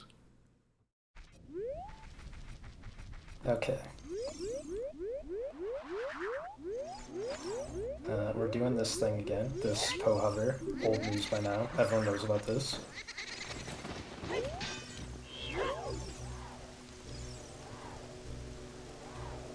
So it looks like we're entering Shadow Temple with hammer on B, bombs on C. Well, I mean, it doesn't matter what's on C. We're not pressing C. So we just have a hammer, and somehow we're expected to beat Shadow Temple. How can we do that? How are we gonna get anywhere near the boss room with just hammer? I hope you're gonna explain this, because Well, you're the one that did it. first so- off, I think I just want CFG to pay really close attention and then copy it afterwards. Yeah, All yeah. right. Make sure you do Oh. an RTA. We need to test this Oh, RTA. man. All right. Do I have a job to do after this stream? Yeah, you have a job to do after this. Yeah. Oh, It's boy. surely RTA viable. For sure, definitely RTA viable. I'll explain afterwards, I promise, but for now, just pay attention. All right. I have a vague idea of what might be happening, but I don't think you do. oh boy, we got collision viewer going on.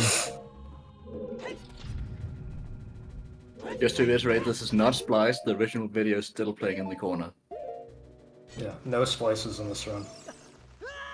This is just for visual clarity. Alright, so that was clipping out of bounds in the map room with the Redead, clipping back inbounds in like the hallway room. Oh god. Oh no, we're not getting back inbounds. That would. Alright, that's not entirely inbounds, like standing on the tiny little pieces that barely extend out of bounds. Oh no.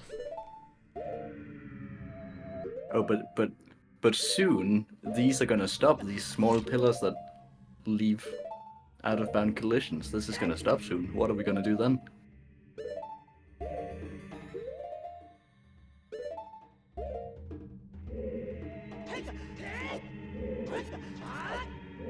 Here we go. Here is You can go all the way around the room like this. here is out of bounds walking, or infinite out of bounds walking. Incredible. How precise is each one of those jump slashes? Is that frame perfect, or is it like somewhat lenient? Oh, I will explain in a second how Alright. precise this is, because I just want everyone to really pay attention to the end here.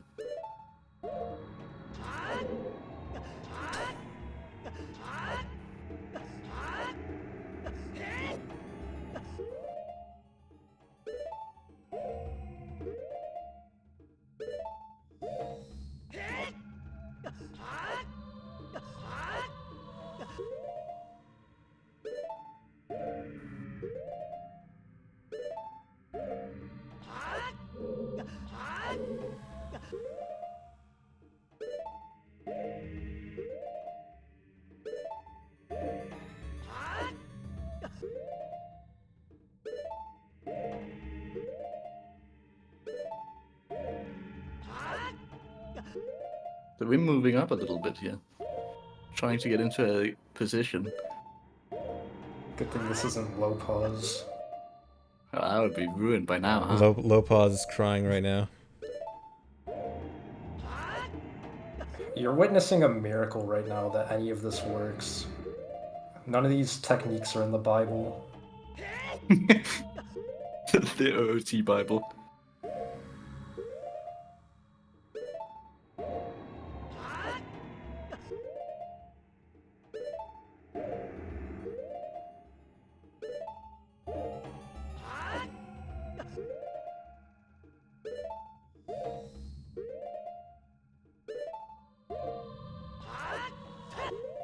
And then Oh, Moment of truth. a little hammer slide with a little side hop to just barely reach the boss Alright. room. There you incredible. Okay, so that entire thing, every single jump slash you saw needed a... So, okay, no, let's start from the beginning. Every floor in this game effectively extends 1 unit past the walls. So we need to land on that unit during a jump slash with a pretty precise downward speed so that we snap back up during the jump slash to hit that 1 unit. And then the very next frame, we need to be away from that one unit, because standing on that one unit gives you the standing on that one unit is still within the wall's suction radius. So if you stay on that one unit, you will be sucked back in bounds. So you need to jump slash, hit that one unit out of bounds, and then leave that one unit to be fully out of bounds. And then we have to keep doing that all the way around the room, so that we get into a precise position to do a hammer slide off the wall at the very end to hit a 1-by-1 unit pixel of collision out of bounds, where we can then again re-equip our hover boots to keep the speed, and then hit the boss room. Incredible. Yeah, I saw the standing on the 1-by-1 unit thing, because I was initially thinking it was going to be a mid-air hammer recoil, and then I saw like they were actually still standing after that hammer recoil, and I was like, wow, I can't believe you can still stand on that. It is a 1-by-1 unit area we're standing on during the hammer recoil. As a unit is very, very, very little. I think you move, is it 9 units per frame while normal walking or something? It's very tiny. Actually, maybe it's 6 units per frame. I can't remember, because like your walking speed is 6, but It's the units don't... 1/50th of Child Link's height. Yeah, it's very tiny. There's not a lot of space to stand on. So you're doing that RTA afterwards, right, Sifty? Yeah, I'll be practicing that soon. Cool. Yeah, so Soon that trick TM. was another Joe Lin original. Another geometry-based Joe Lin trick. Wonderful.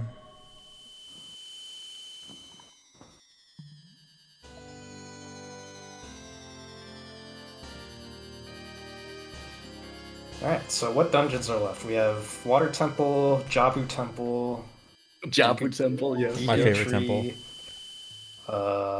Fire. the Fire Temple. I think just those 4, right?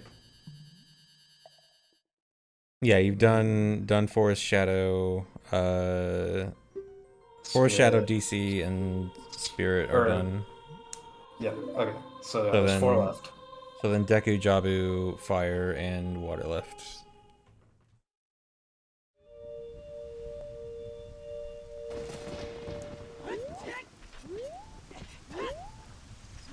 So to be clear, Jolin didn't find out of bounds walking, but he found the hammer slide to the boss room, and he found the EPG and EPG is the entrance point glitch we used in the beginning to get out of bounds. He found the clip out in that room, and yeah, he found basically everything else about that trick apart from out of bounds walking.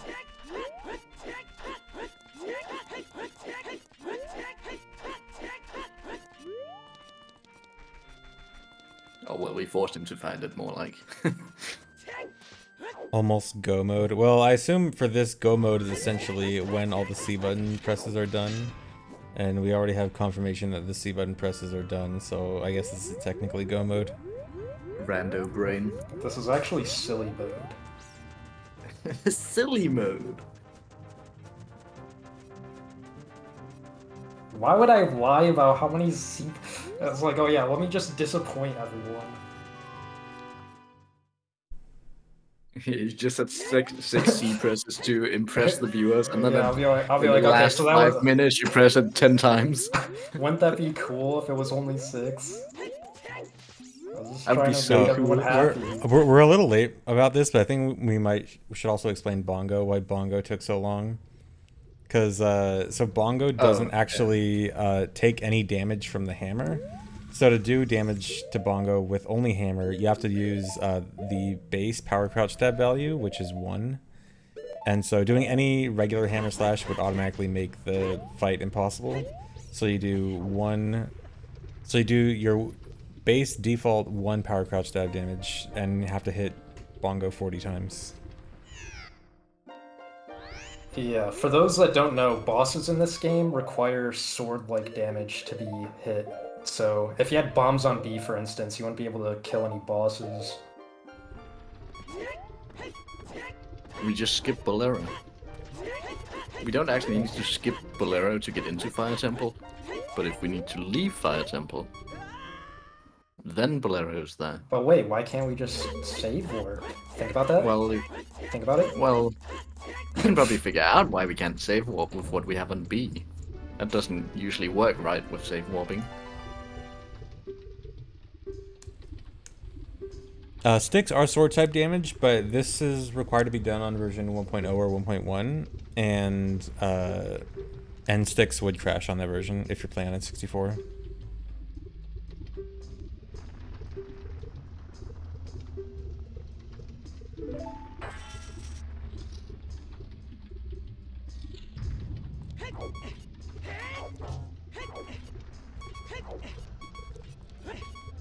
Yes, Cuckoo Bottle and Rudo's Letter was gotten in the particular order because Cuckoo Bottle is then in the leftmost bottle slot, so we can use it to equip swap with. Yeah, and then it had to be hookshot had to be equip swapped over that first bottle slot. That way, later on, when the bottle actually had to be used, they could essentially turn the hookshot into bottle by getting a fairy and dying and reviving. Since then it has to update the real bottle slot, which updates the hookshot slot into a bottle without using a C-press.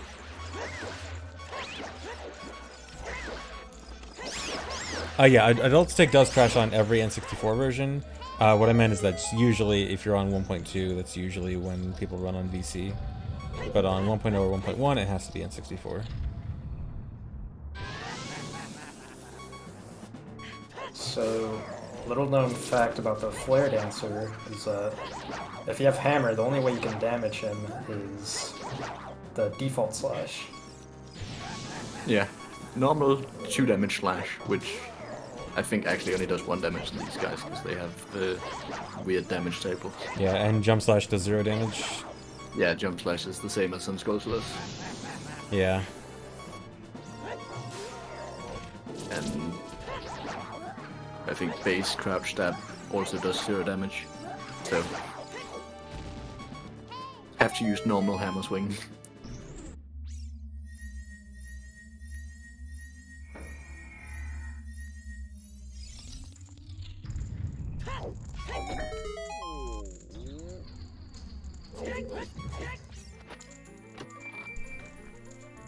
So having Hammer on B for Fire Temple is kind of expected. I assume a lot of people watching was like, oh, low C? Surely they're gonna use a Hammer on B for Volvagia. Because Volvagia requires a Hammer. You can't beat Volvagia without it. Until today, no, I'm just kidding. And we just get rid of the Hammer? Just wanted to flex.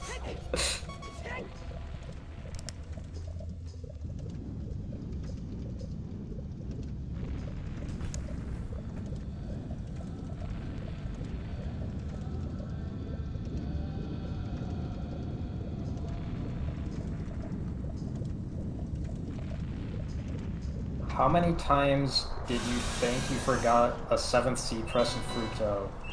Never, because we were tracking C presses. We got scripts. The original version had a lot more C presses than the final version. Yeah, we could talk about that at the end of the run, like the path that we took to get to 6.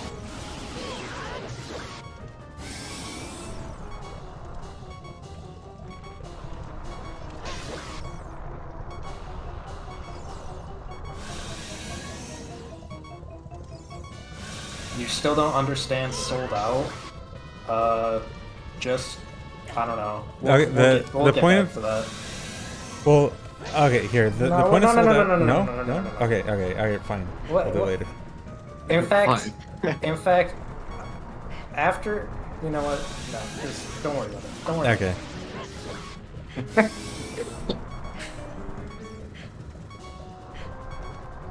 Okay, actually explain it. No, no, don't explain. No? We have free time right now, so do it or not. Don't explain. When do you want it explained?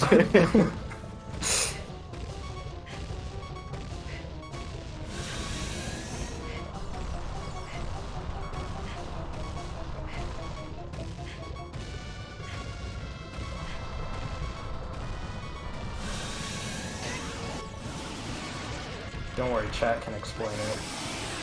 Yeah, chat knows. Surely.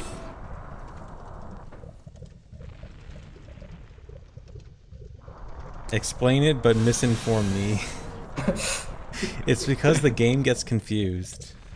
that's the reason, yeah. True.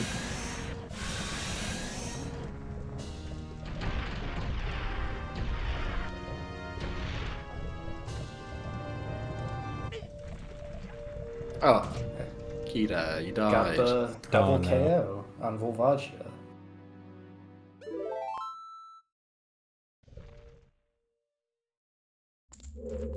Okay, so the normal Oh, viewer they're will sold notice that we have sold out on B. And I have notes. I have a lot of notes. So get ready to be annoyed at how I explain this. All right. So getting on Epona changes your B button to bow. Everyone knows this. But it remembers what was on B before you got on Epona and saves that as temp B. When you dismount Epona, you get the item back, normally.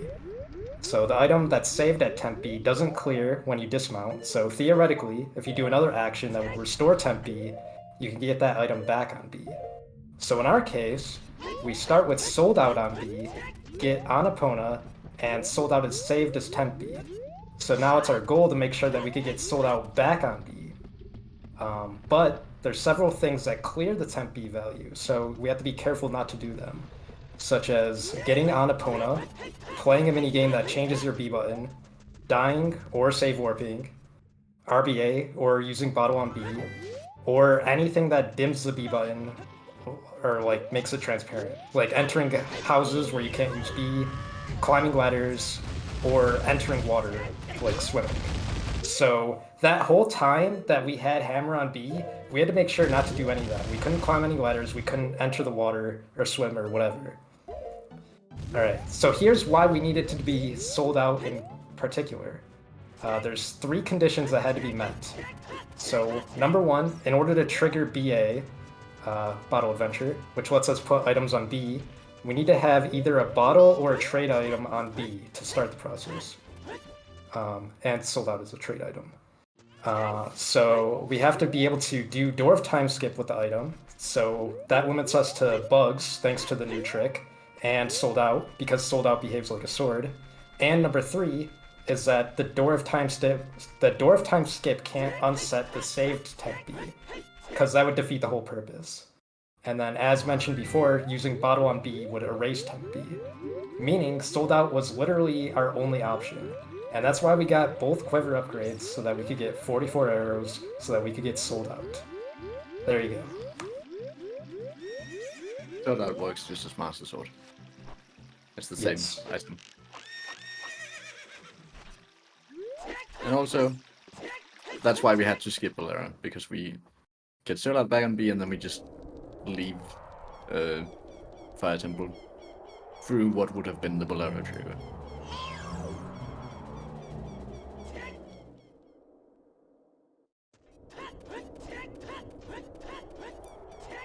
Yeah, How so do you recover 14, temp B? 14 By is dying. 14 is the number of the next item that we're going to have to get. Knowledgeable viewers may know what item it's going to be. And in fact, we have to BA this item with this cutscene. Yes.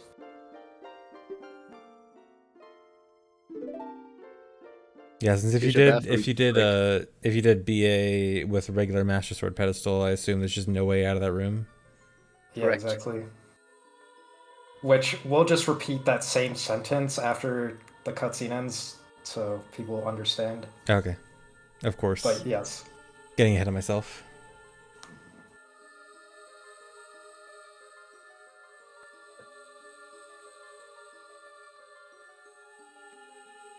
We got both quiver upgrades. I guess someone could explain Bottle Adventure, not me. Yeah, Is there something more by now? Yeah, so Bottle Adventure is when you go back and forward through time, the game has to remember what item you had as adult to remember to equip it again next time, so that, you know, if you have Master Sword on B as adult, it remembers that to equip it as Master Sword and not Big Oran Sword later on. But also, when you go back and forward through time, it also has to make sure to update your bottles to make sure your bottles have the same contents and stuff. If you have a bottle on your B button, the game sees, oh, I have to remember what that bottle is for the next time you go back to adult. But the way that the buttons are laid out in memory is there's the 4 buttons, which is B and the C buttons, all next to each other, and then right after those is the buttons that the item slots that they're equipped to. And normally the game just checks 3 slots over to see which item is equipped to which slot. If you have a bottle on C right, it just checks 3 buttons over to see the equip slot of that bottle on C right. But if you have a bottle on B, when it moves 3 slots over, it's actually looking at C right. And so when you have a bottle on your B button as adult, and you're going from child to adult, and the game needs to remember what item to what item to update the bottle to, it's going to look at your C right button and update it to whatever the C right button says it should be. Now, if you remember, the C right button for child was Ruto's letter. Ruto's letter points to the arrow count, and the arrow count is currently 14. This flashback right here counts as going back in time. You are actually child in this. It's not just like a visual thing. So that counts as going back in time, and now it counts as going forward in time. That activates Bottle Adventure. The game has to update the bottle. It looks at C right. It sees Ruto's letter, 14 arrows, and now it puts item 14 on the B button. You timed that explanation perfectly. That was amazing. Yeah, that was not intentional to time it with the flashback, but that works out perfectly. So what I mean by Ruto's letter points to arrow count. So in the normal item layout, so there's 24 item slots on the item screen, right? And there are 24 item slots, but there are many more than 24 items. So the first few items, they point to their own slot. Like Deku Nuts is item 1 and also item slot 1, starting from 0, of course. But as you go down the list, when you get to, say, empty bottles, empty bottle is item 20, and its item slot value, like, what is it, 22, I think? Or no, I forgot. But the point is, as you go down the item list, each item value starts to not correspond to its item slot value anymore. And when it goes past the 24 item slots, it starts to go into item amount territory. So there's actually like a extended item list that's actually your item amounts, your arrow amounts, your bomb amounts. And so when you get to the bottle contents, bottles are where the item count starts to go over 24. For like Fairy is 24, which corresponds to your stick count because it's the first item past the regular item screen. And then Ruto's letter is 27, which is 3 items past the item screen, which ends up landing on your arrow count. Good enough. You lost them like halfway through the cutscene anyway. It was a little dragged out, but I mean it timed it well, I guess. We got there in the end. Yeah. And now we got Boomerang. All we had to do was make all that up. All that was fake. We lied. Yeah, we just put Boomerang on B. That was just a bunch of fancy words to ignore the splicing, to ignore the cheating. Just make it sound fancy. Just make it sound fancy, and they just smile and nod. Yeah, we have to use the light arrow cutscene for Boomerang because we have no way of leaving the back room with just Boomerang on B. Yeah, so like I mentioned earlier, the door of time being closed means you can't escape. Also, we have Boomerang on B. This is the same deal as when we had Hammer on B, except now you can be aware. We want to avoid entering water or climbing ladders or anything that would dim the B button. Because Boomerang is not going to be the last item we get on B. But Peter, we just entered water and Source River. Yes. The astute viewer noticed that we did that and was very confused. But the more astute viewer would be like, ah, the text box from the egg hatching prevented the B button from being on the screen and therefore it didn't dim. Oh, that's so smart. And that's why we got the egg. That's actually not why we got the egg, but That's just convenient. it's just a cool thing. If that was not the case, would you have been able to get over the water regardless? Yeah, you can just sign up closer. Yeah. Very. So you just wanted to. It was wanted just to for act the, like for the- just act like it was an extra use for it. Yeah. We read that sign to unfreeze King Zora. That sets the permanent flag if you read the sign right when King Zora shows up on camera. How are we gonna get into Jabu without pressing C? This is another new trick. So, people are probably thinking, like, obviously use a tech type, like, what's the problem? But if you're more familiar with, like, the layout, getting into Jabu Temple would not be easy. Well, you'll just see. You'll see. How can we tech type than you would without a weapon? Well, exactly. That's one of the reasons why it's more complicated.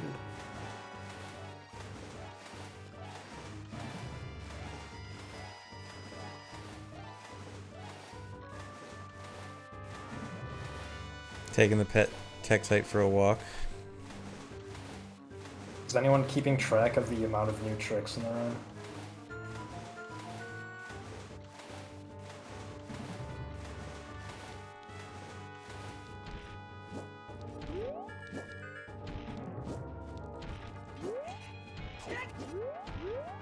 I can barely just make it over Oh. that fence.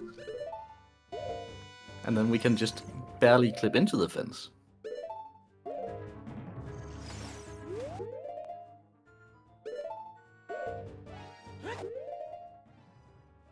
And we have to make sure we don't enter the water. Oh wow. And we do a little ledge pass into a backflip to just barely hit the loading zone with enough speed to clip into the ice and enough height to also hit the loading zone. Amazing. It's a miracle. It is incredibly precise.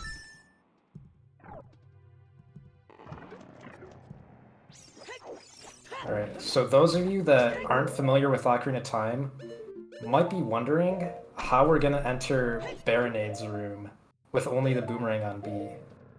Since we can't climb anything. We can't climb the vines.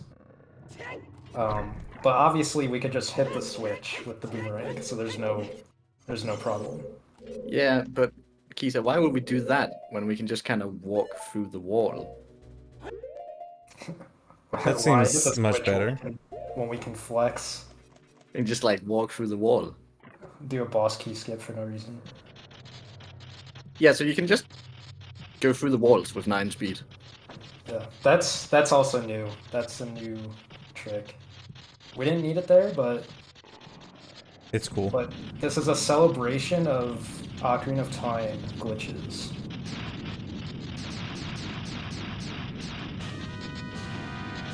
Okay, so the Baronade fight is really cool because they put exactly the correct amount of pots, because pots can actually damage Baronade, and they put the exact correct number that you need. Well, no, they put one more than you.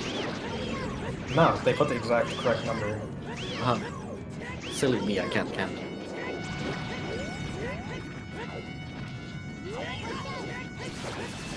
Yeah, so here we go. The best Baronade strat.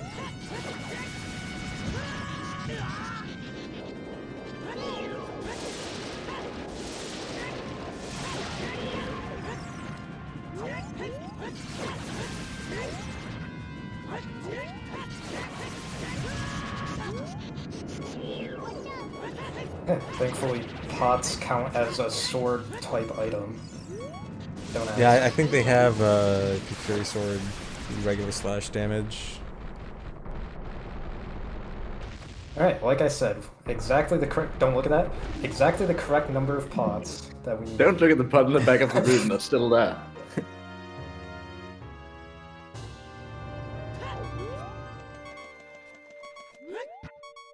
Oh, but that comes in handy now, I'm sure. Oh. Well, think about it. If we enter that blue warp, that cutscene's gonna put us directly in water, which we don't want. That would nuke our temp B button. Exactly. So to avoid water, we use the last remaining pot. It's like they knew.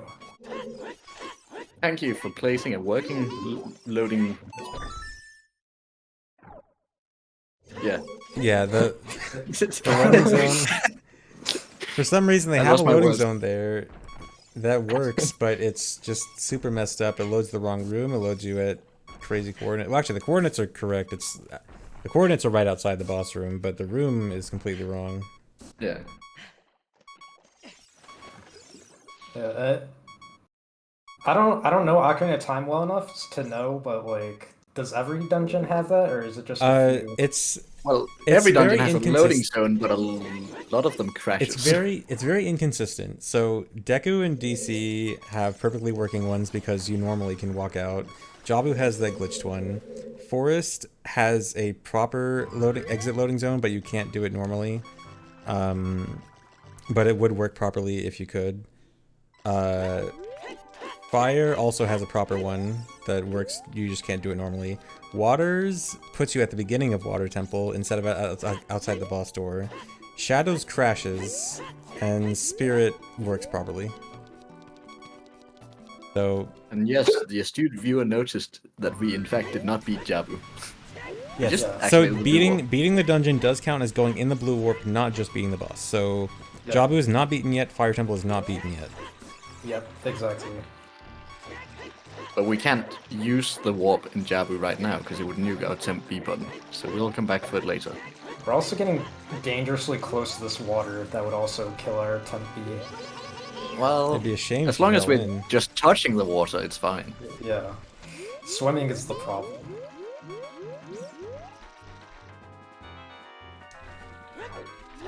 So yeah, here's the proof you can do it without egg as well. It was cooler to do it with the egg.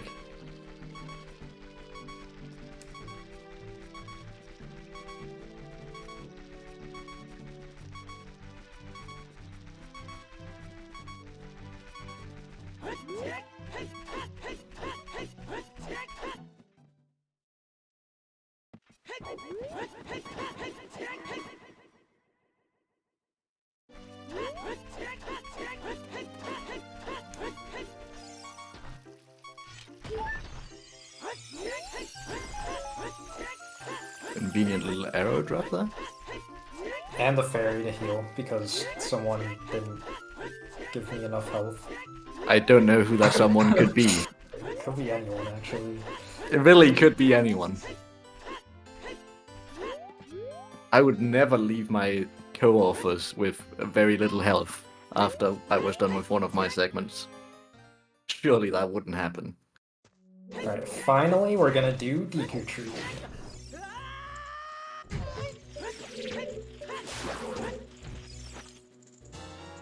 Finally grabbing a Deku stick. Stick? It is cool that we enter dungeons multiple times. Yeah. So here's the reason for unequipping Mirror Shield, because Mirror Shield does not reflect Deku Nuts. Yeah, repeat that sentence. Mirror stick. Mirror Shield doesn't reflect.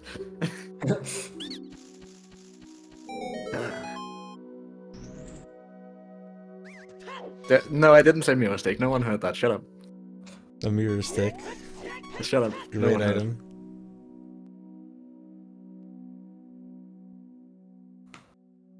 Alright, round 2. This time, we can actually do something about Goma. So, instead of using C up, Boomerang puts you in first person, so... There you go. That's how you skip the C press to look at Goma. Yep. But how are we gonna kill it? Without current knowledge, we can't. Oh, I mean, even now with this run, we still can't. But I mean, before this run came out, we couldn't. So going in there was just to activate the fight. yes. Yeah, it shortens the cutscene. So by the next time we come in, hopefully the last time, the cutscene's shorter and you don't have to actually look at Goma. And now we have Sold Out back on B. Yeah, back on B because we followed the rules. We didn't dim our B button. Yeah, and that means, again, that because Sold Out both acts as a sword, which means you can do door time skip with it, and the game will have to update the B button when going back in time so that it activates Bottle Adventure properly. Yep. And then we're leaving through this way to get out of Lost Woods, because leaving through the entrance in Kokiri Forest actually activates the Ocarina cutscene, even as adult. Yeah. So you get Saria giving you the Ocarina, but with adult Link in the cutscene. We watch so many cutscenes that it's nice to be able to skip one. And then here we get the cutscene that is typically not watched 2 hours in. What? You don't watch this cutscene 2 hours in? I usually watch it about 2 minutes in. Ah. With or without intro skip. Sorry. Intro skip, of course.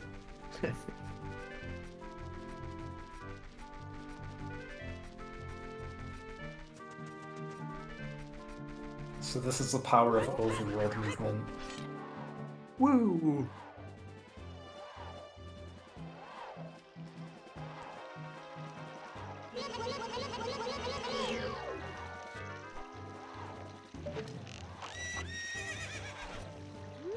Okay, we've done 17 arrows before, so some people that were watching will know what item this will give us. And some other people, they were completely lucid during that event. They saw us get 17 arrows. They saw the item on B and they don't remember. And that's okay, you're valid. Then there's even more people asking, why this item again?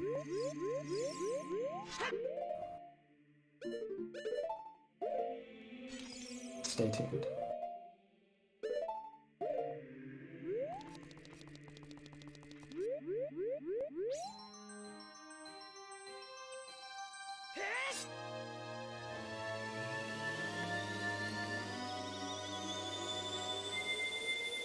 And that item is the Kokiri sword.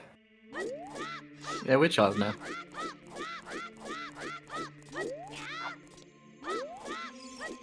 Nice that child actually gets to do something aside from just going back and forth in time.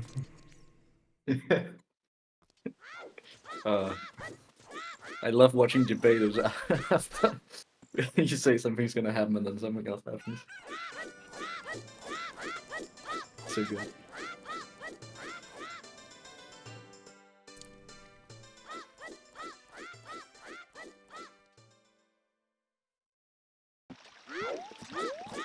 So yeah, back to only side hopping, because side hopping is just strictly faster as child.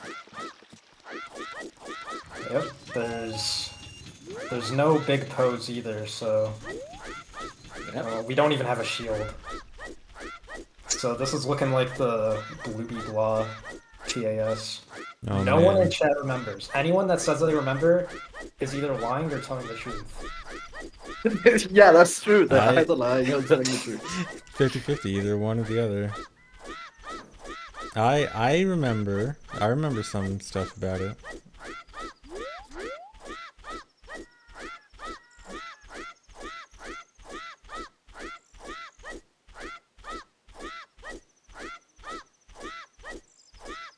This is what TASs used to look like, and we enjoyed it. Well, you better enjoy it. Do you know how much wear and tear my A button got from this? Perfect side hops is actually so much easier on GZ than on emulator. So Yeah, thank you, that Glank. is true. Yeah. Thank you, glank. GC is based.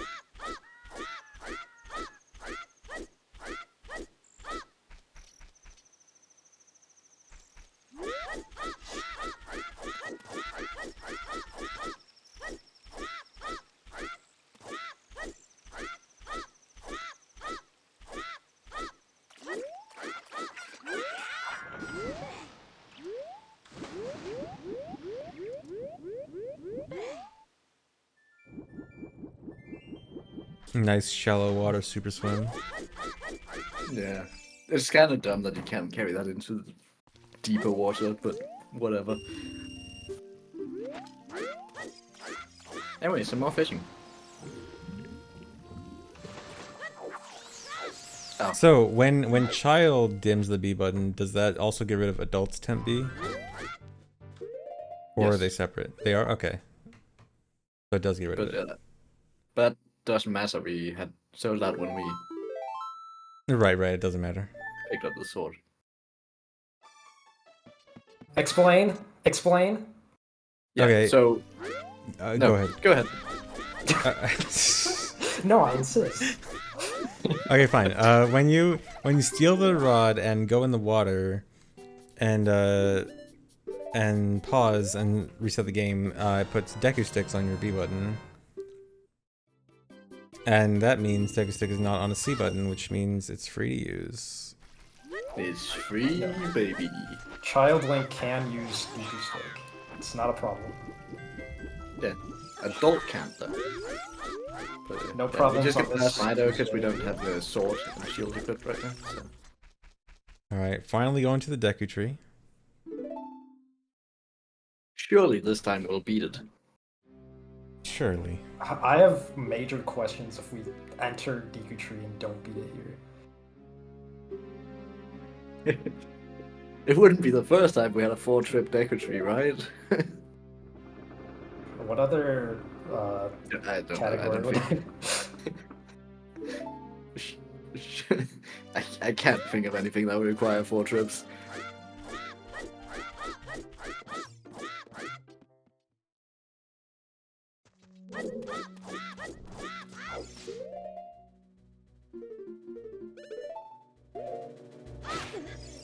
So we do actually need to equip shield, which is why we bought it.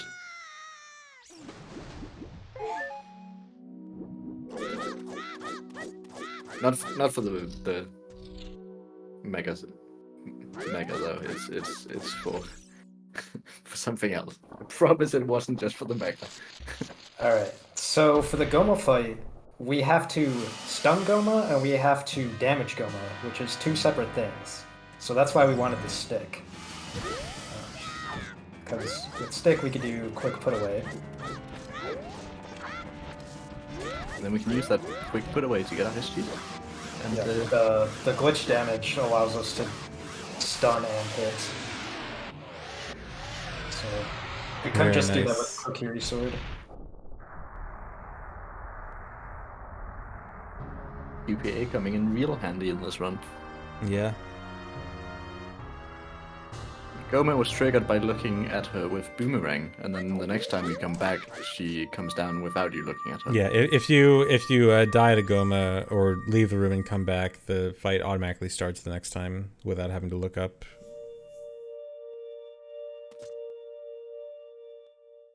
A real cutie says, I can't believe Tektite Hover has a use in 2023. I'm gonna correct the record, we didn't have to do that trick. Oh, don't say it! Oh, So oh we my didn't- god. we We got didn't lied have- to? We didn't have to do it, we just chose to do it.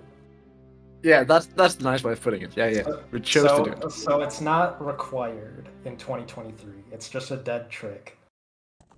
And it should stay that way. Until the next LOTAD, because that would be kind of cool if it's useful.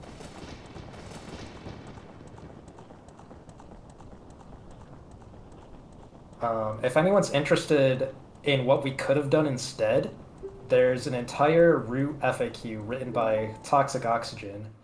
Toxic Oxygen wrote not only this route, but all the ones before this, because we found several improvements as we were working on it. And I can't route, I just press the buttons. So yeah, you could read the FAQ. The FAQ will be in the YouTube description on my channel when this is uploaded. Would now be a good time to talk about some of the improvements as we watch this cutscene? Improvement? Yeah, sure. Like the development of getting lower C button presses. Our first pass through, like trying as best as we could to limit the amount of C presses for all dungeons, was 17. Then we lowered it to 14. And then once it was at 14, we were pretty sure that that was like as good as it was gonna get. But then Jolyn came around and was like, actually, never mind. And then we just kind of found stuff. Yeah, found stuff. More like we forced him to find stuff. Nice explanation. The Shadow Temple one in particular, did that save? How many C presses did that actually save? I feel like that like completely changed the route because we were gonna like. Yeah, we were gonna have to get bombs and do the normal bird key skip. Like do bombs on B, like clip on the hover boot's chest, and then that would be, and then like equip sword after that or something. So it would have been like minimum 3, I guess, for 3 bombs. No, we'd get bombs on B, so it would have been 1. Or yeah, so we didn't have a solo out BA originally either, so we had to do the buck push dot skip multiple times. So each time we had to do that, that would be a C press.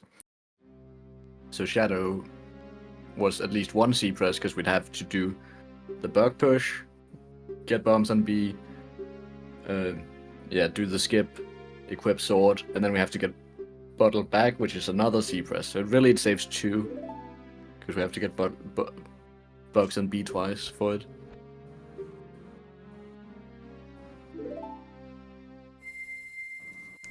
Yeah, so there was a lot of rewriting because at one point Toxic Oxygen was like, oh wait, we can equip swap hookshot over bottle and that will save a C press. And that changed everything, so we had to redo a lot of stuff. But thankfully with the GZ, we were able to stitch the macros together, so we were able to like reuse inputs.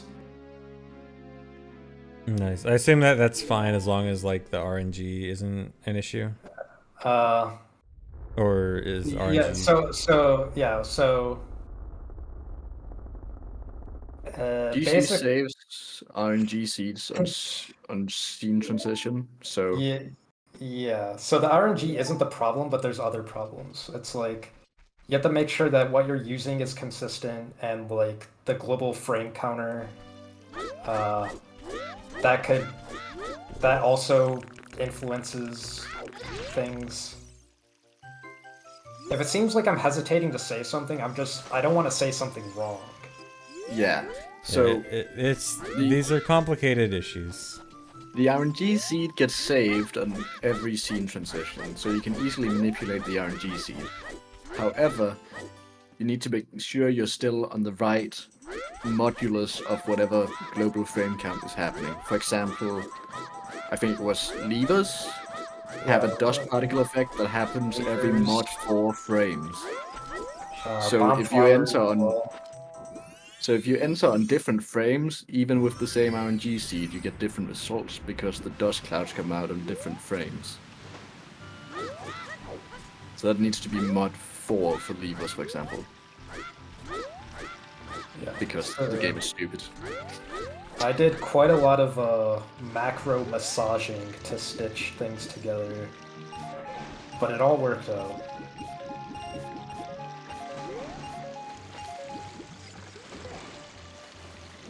It's not spliced. It is not spliced. You can play this entire macro back. It is stitched together.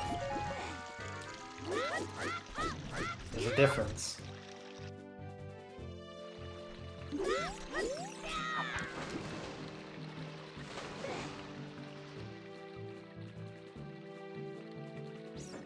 So was there like a single discovery that saved the most A presses?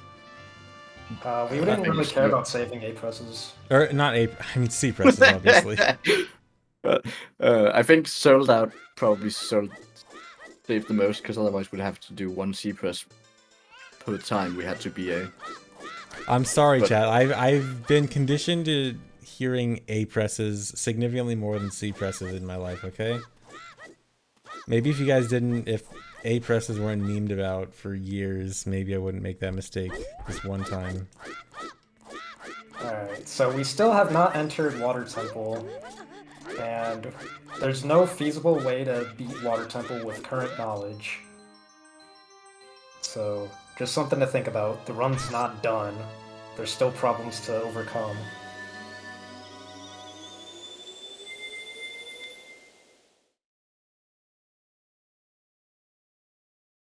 Alright, for those of you that guessed Hammer on B, you're correct. For those of you that didn't remember that we were supposed to guess what 17 arrows was, that's fine. Carry on.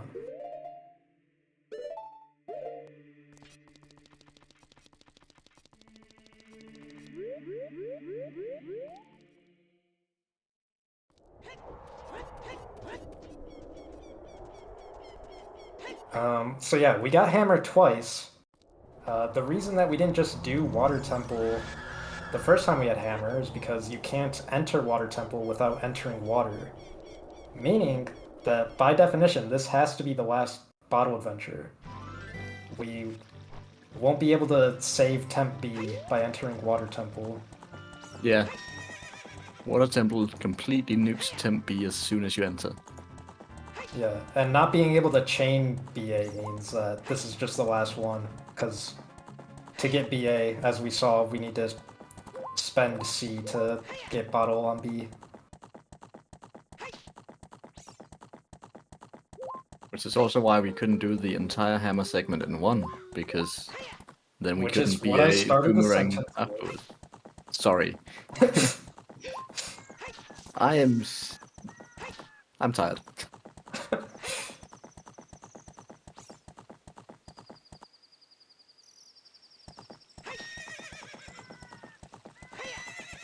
Alright, but how are we going to enter Water Temple without a C press? I think there's multiple ways. Oh, that's quite nice. Then we I can wish do it. I wish you told me that. We could have had 6 instead of 7. Yeah,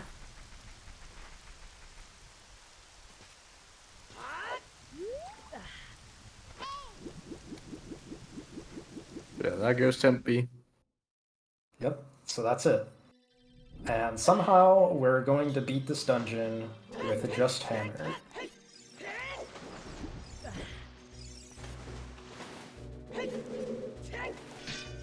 And there's the new trick. That's the trick. That's actually not. There's new people watching this. I have to set the record straight. That's known. Yeah, I think I've seen that before. Hey, did you look ahead?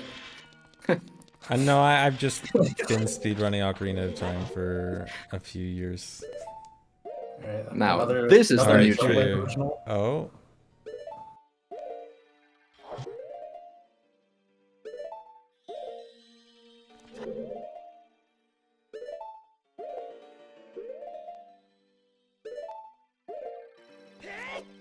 Oh my god, it's the same thing. More out of Oh, bounds boy. walking. So we're using a hammer slide from the top of the room to get enough height to then do another hammer slide to clip out of bounds to turn it into a out of bounds walk. Beautiful. Yeah, that's also miraculous that that happens to work. Everything's just like barely possible.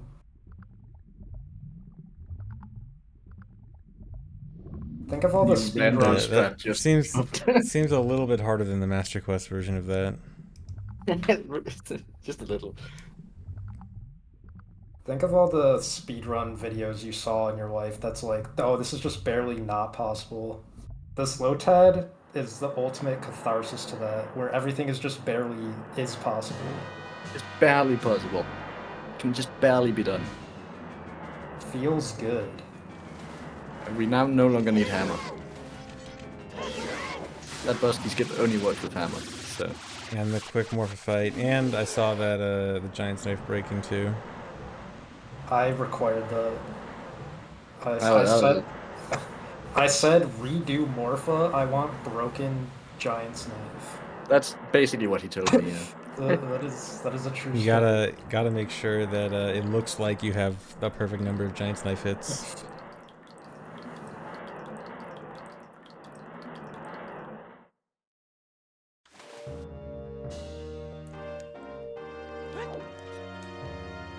Alright, so still have to collect Jabu, still have to collect fire, and still have to beat the game, reach the credits.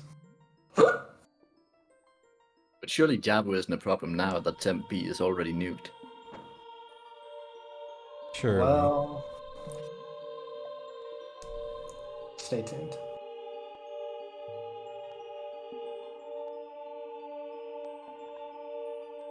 Giant's knife got equipped right after entering the boss door. The hammer was just the last necessary use of the hammer was just the boss key skip.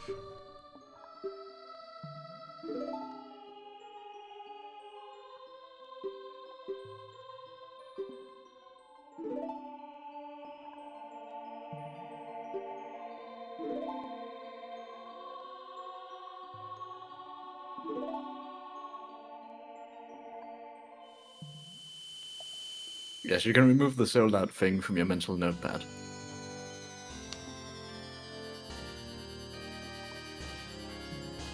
Yeah, the 10-minute explanation of sold out was when you were supposed to cross that out.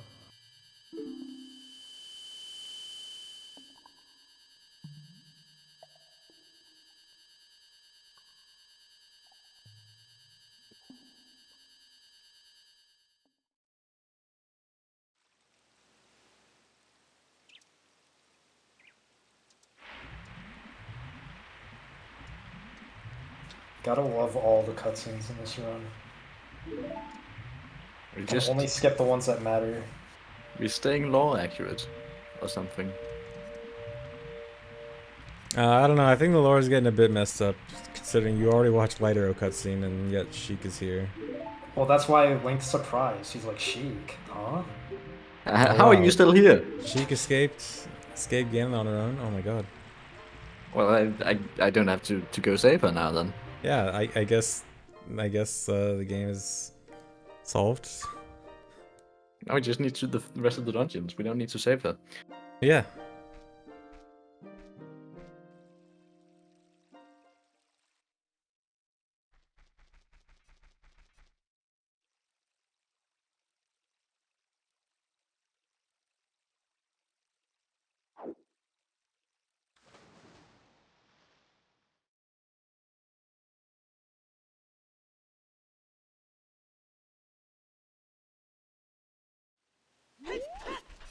Alright. So now the only item available to us for the rest of the run is Broken Knife. Now we could obviously equip Master Sword, but That's no fun. thematically, Broken Knife. It's just a nice item to end on. Pretend that we can't equip Master Sword.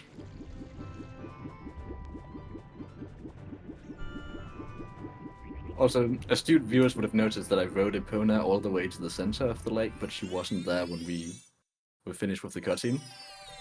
She just goes to the beginning of Lake Hylia for some reason.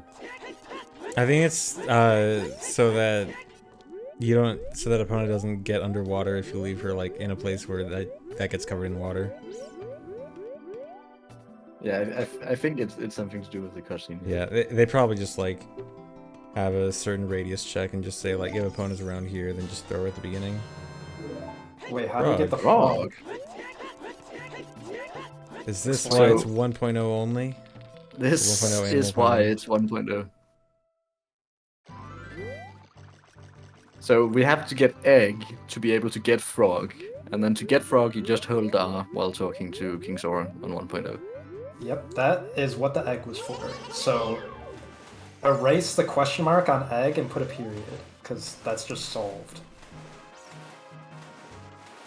Yes, the egg hatched into a frog. It was a frog egg the whole time.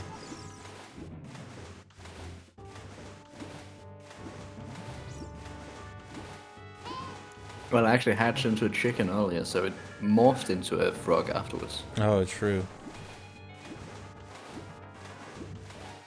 So, you know how in Super Metroid, after you beat Mother Brain, you have 3 minutes to escape?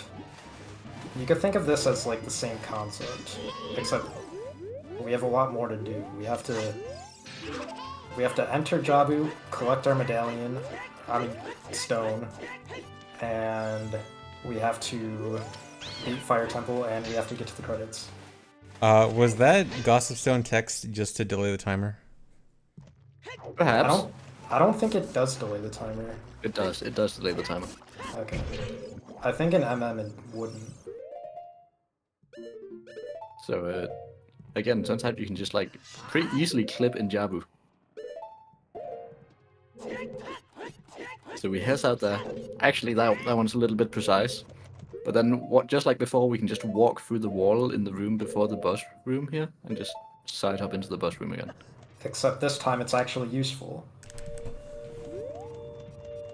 It's useful because how else would we get to here in time?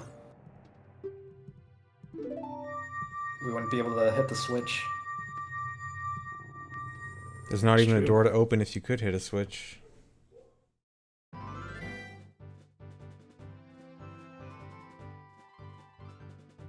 Nope, no magic this run. Magic alone would require 7 C button presses. More C button presses than the entire run. Yeah. So magic Double is the amount important. of C presses for magic. Yeah, so it's important to skip that one.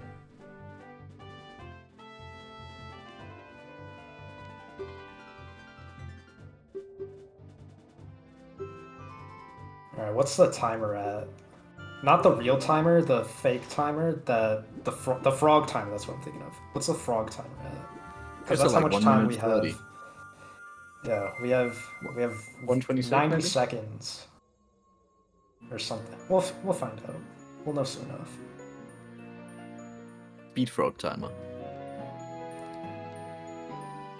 Putting the speed in Speed Frog.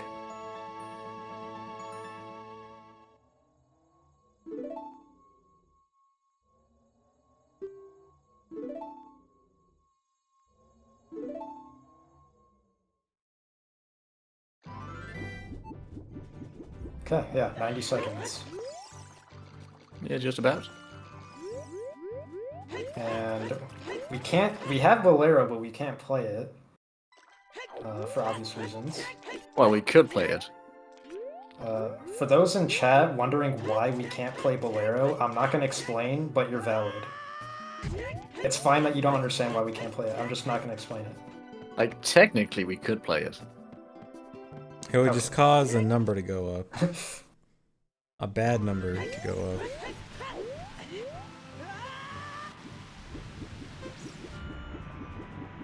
So yeah, we have to get all the way to Fire Temple, and all the way to Volvagia's room.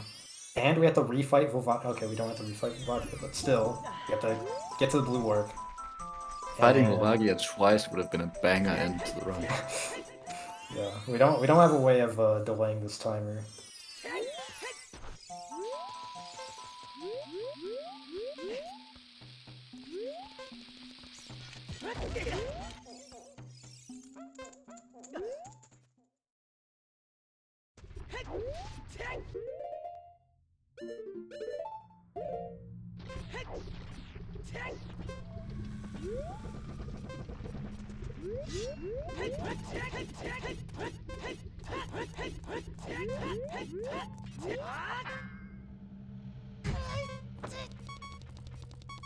Okay, we have 16 seconds.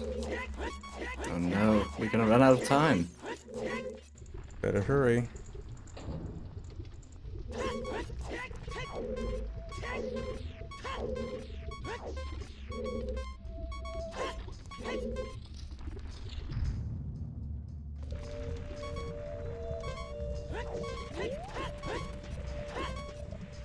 Oh. The timer's not expiring. What's happening? Oh, now it expired. And there it Oh, is. that's the credits. So yeah, you can. That's effectively a task only trick because you need to mash B every frame to delay the timer. And then have the timer activate on the same frame that the warp would usually take you away, and then you get one warped here. Well, that was a great run. Alright, well, I can mention what potential C-press saves there are. Sure. There's not really any, but magically, if you could cross the Shadow Temple gap without C, that would help. If you could use Hookshot with the same C press as equipping it, that would help. If you could enter Forest Temple without Hookshot, that would help. And if you could kill Phantom Ganon without ISG, or get ISG without Navi in the Phantom Ganon fight, that would help. That feels like the most realistic one. Just find some way to get ISG. Yeah, I think if we get 5 C presses, the most likely is like a death ISG or something. Actually, wait, could you not do shield damage ISG? Or no, the electricity hit goes through the shield, right? Yeah. Navi ISG was our only option, and death ISG wouldn't work either.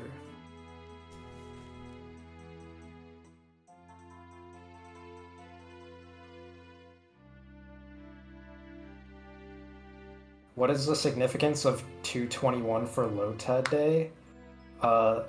So February 21st is actually the anniversary of the Legend of Zelda series, which is a complete coincidence. That's not why. It's true. It's true, but it's a coincidence. The real reason is that I uploaded Majora's Mask in 2 pauses on February 21st.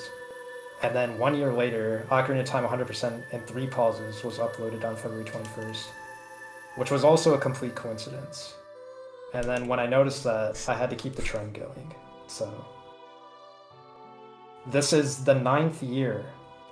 For 9 years in a row, we did a LOTAD, a commentated Zelda 64 LOTAD for February 21st. Meaning next year is the 10th year. So I will see you next year. I don't know anything else. I have no other information.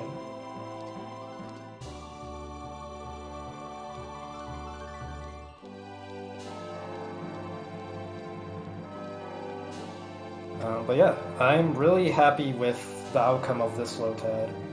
I'm glad that I had a team of 9 people working on this, because it really came out with a product that was greater than the sum of our parts.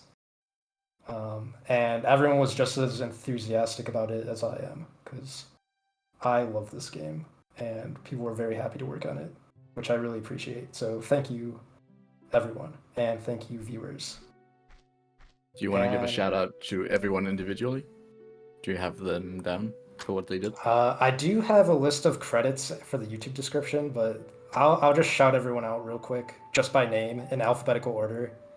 Cabbage72, Glank, Jolyn, O12, Kaztalek, Natalia Has Died, PancakeTurtle, Save State, Tharo, Toxic Oxygen. That was the low C team. So yeah, that was Ocarina of Time, all dungeons, and 6 C presses. Thank you. All right, yeah, that was great. Thanks for doing this. Thanks for watching, everyone. Hope everyone enjoyed. Chad, did you all enjoy?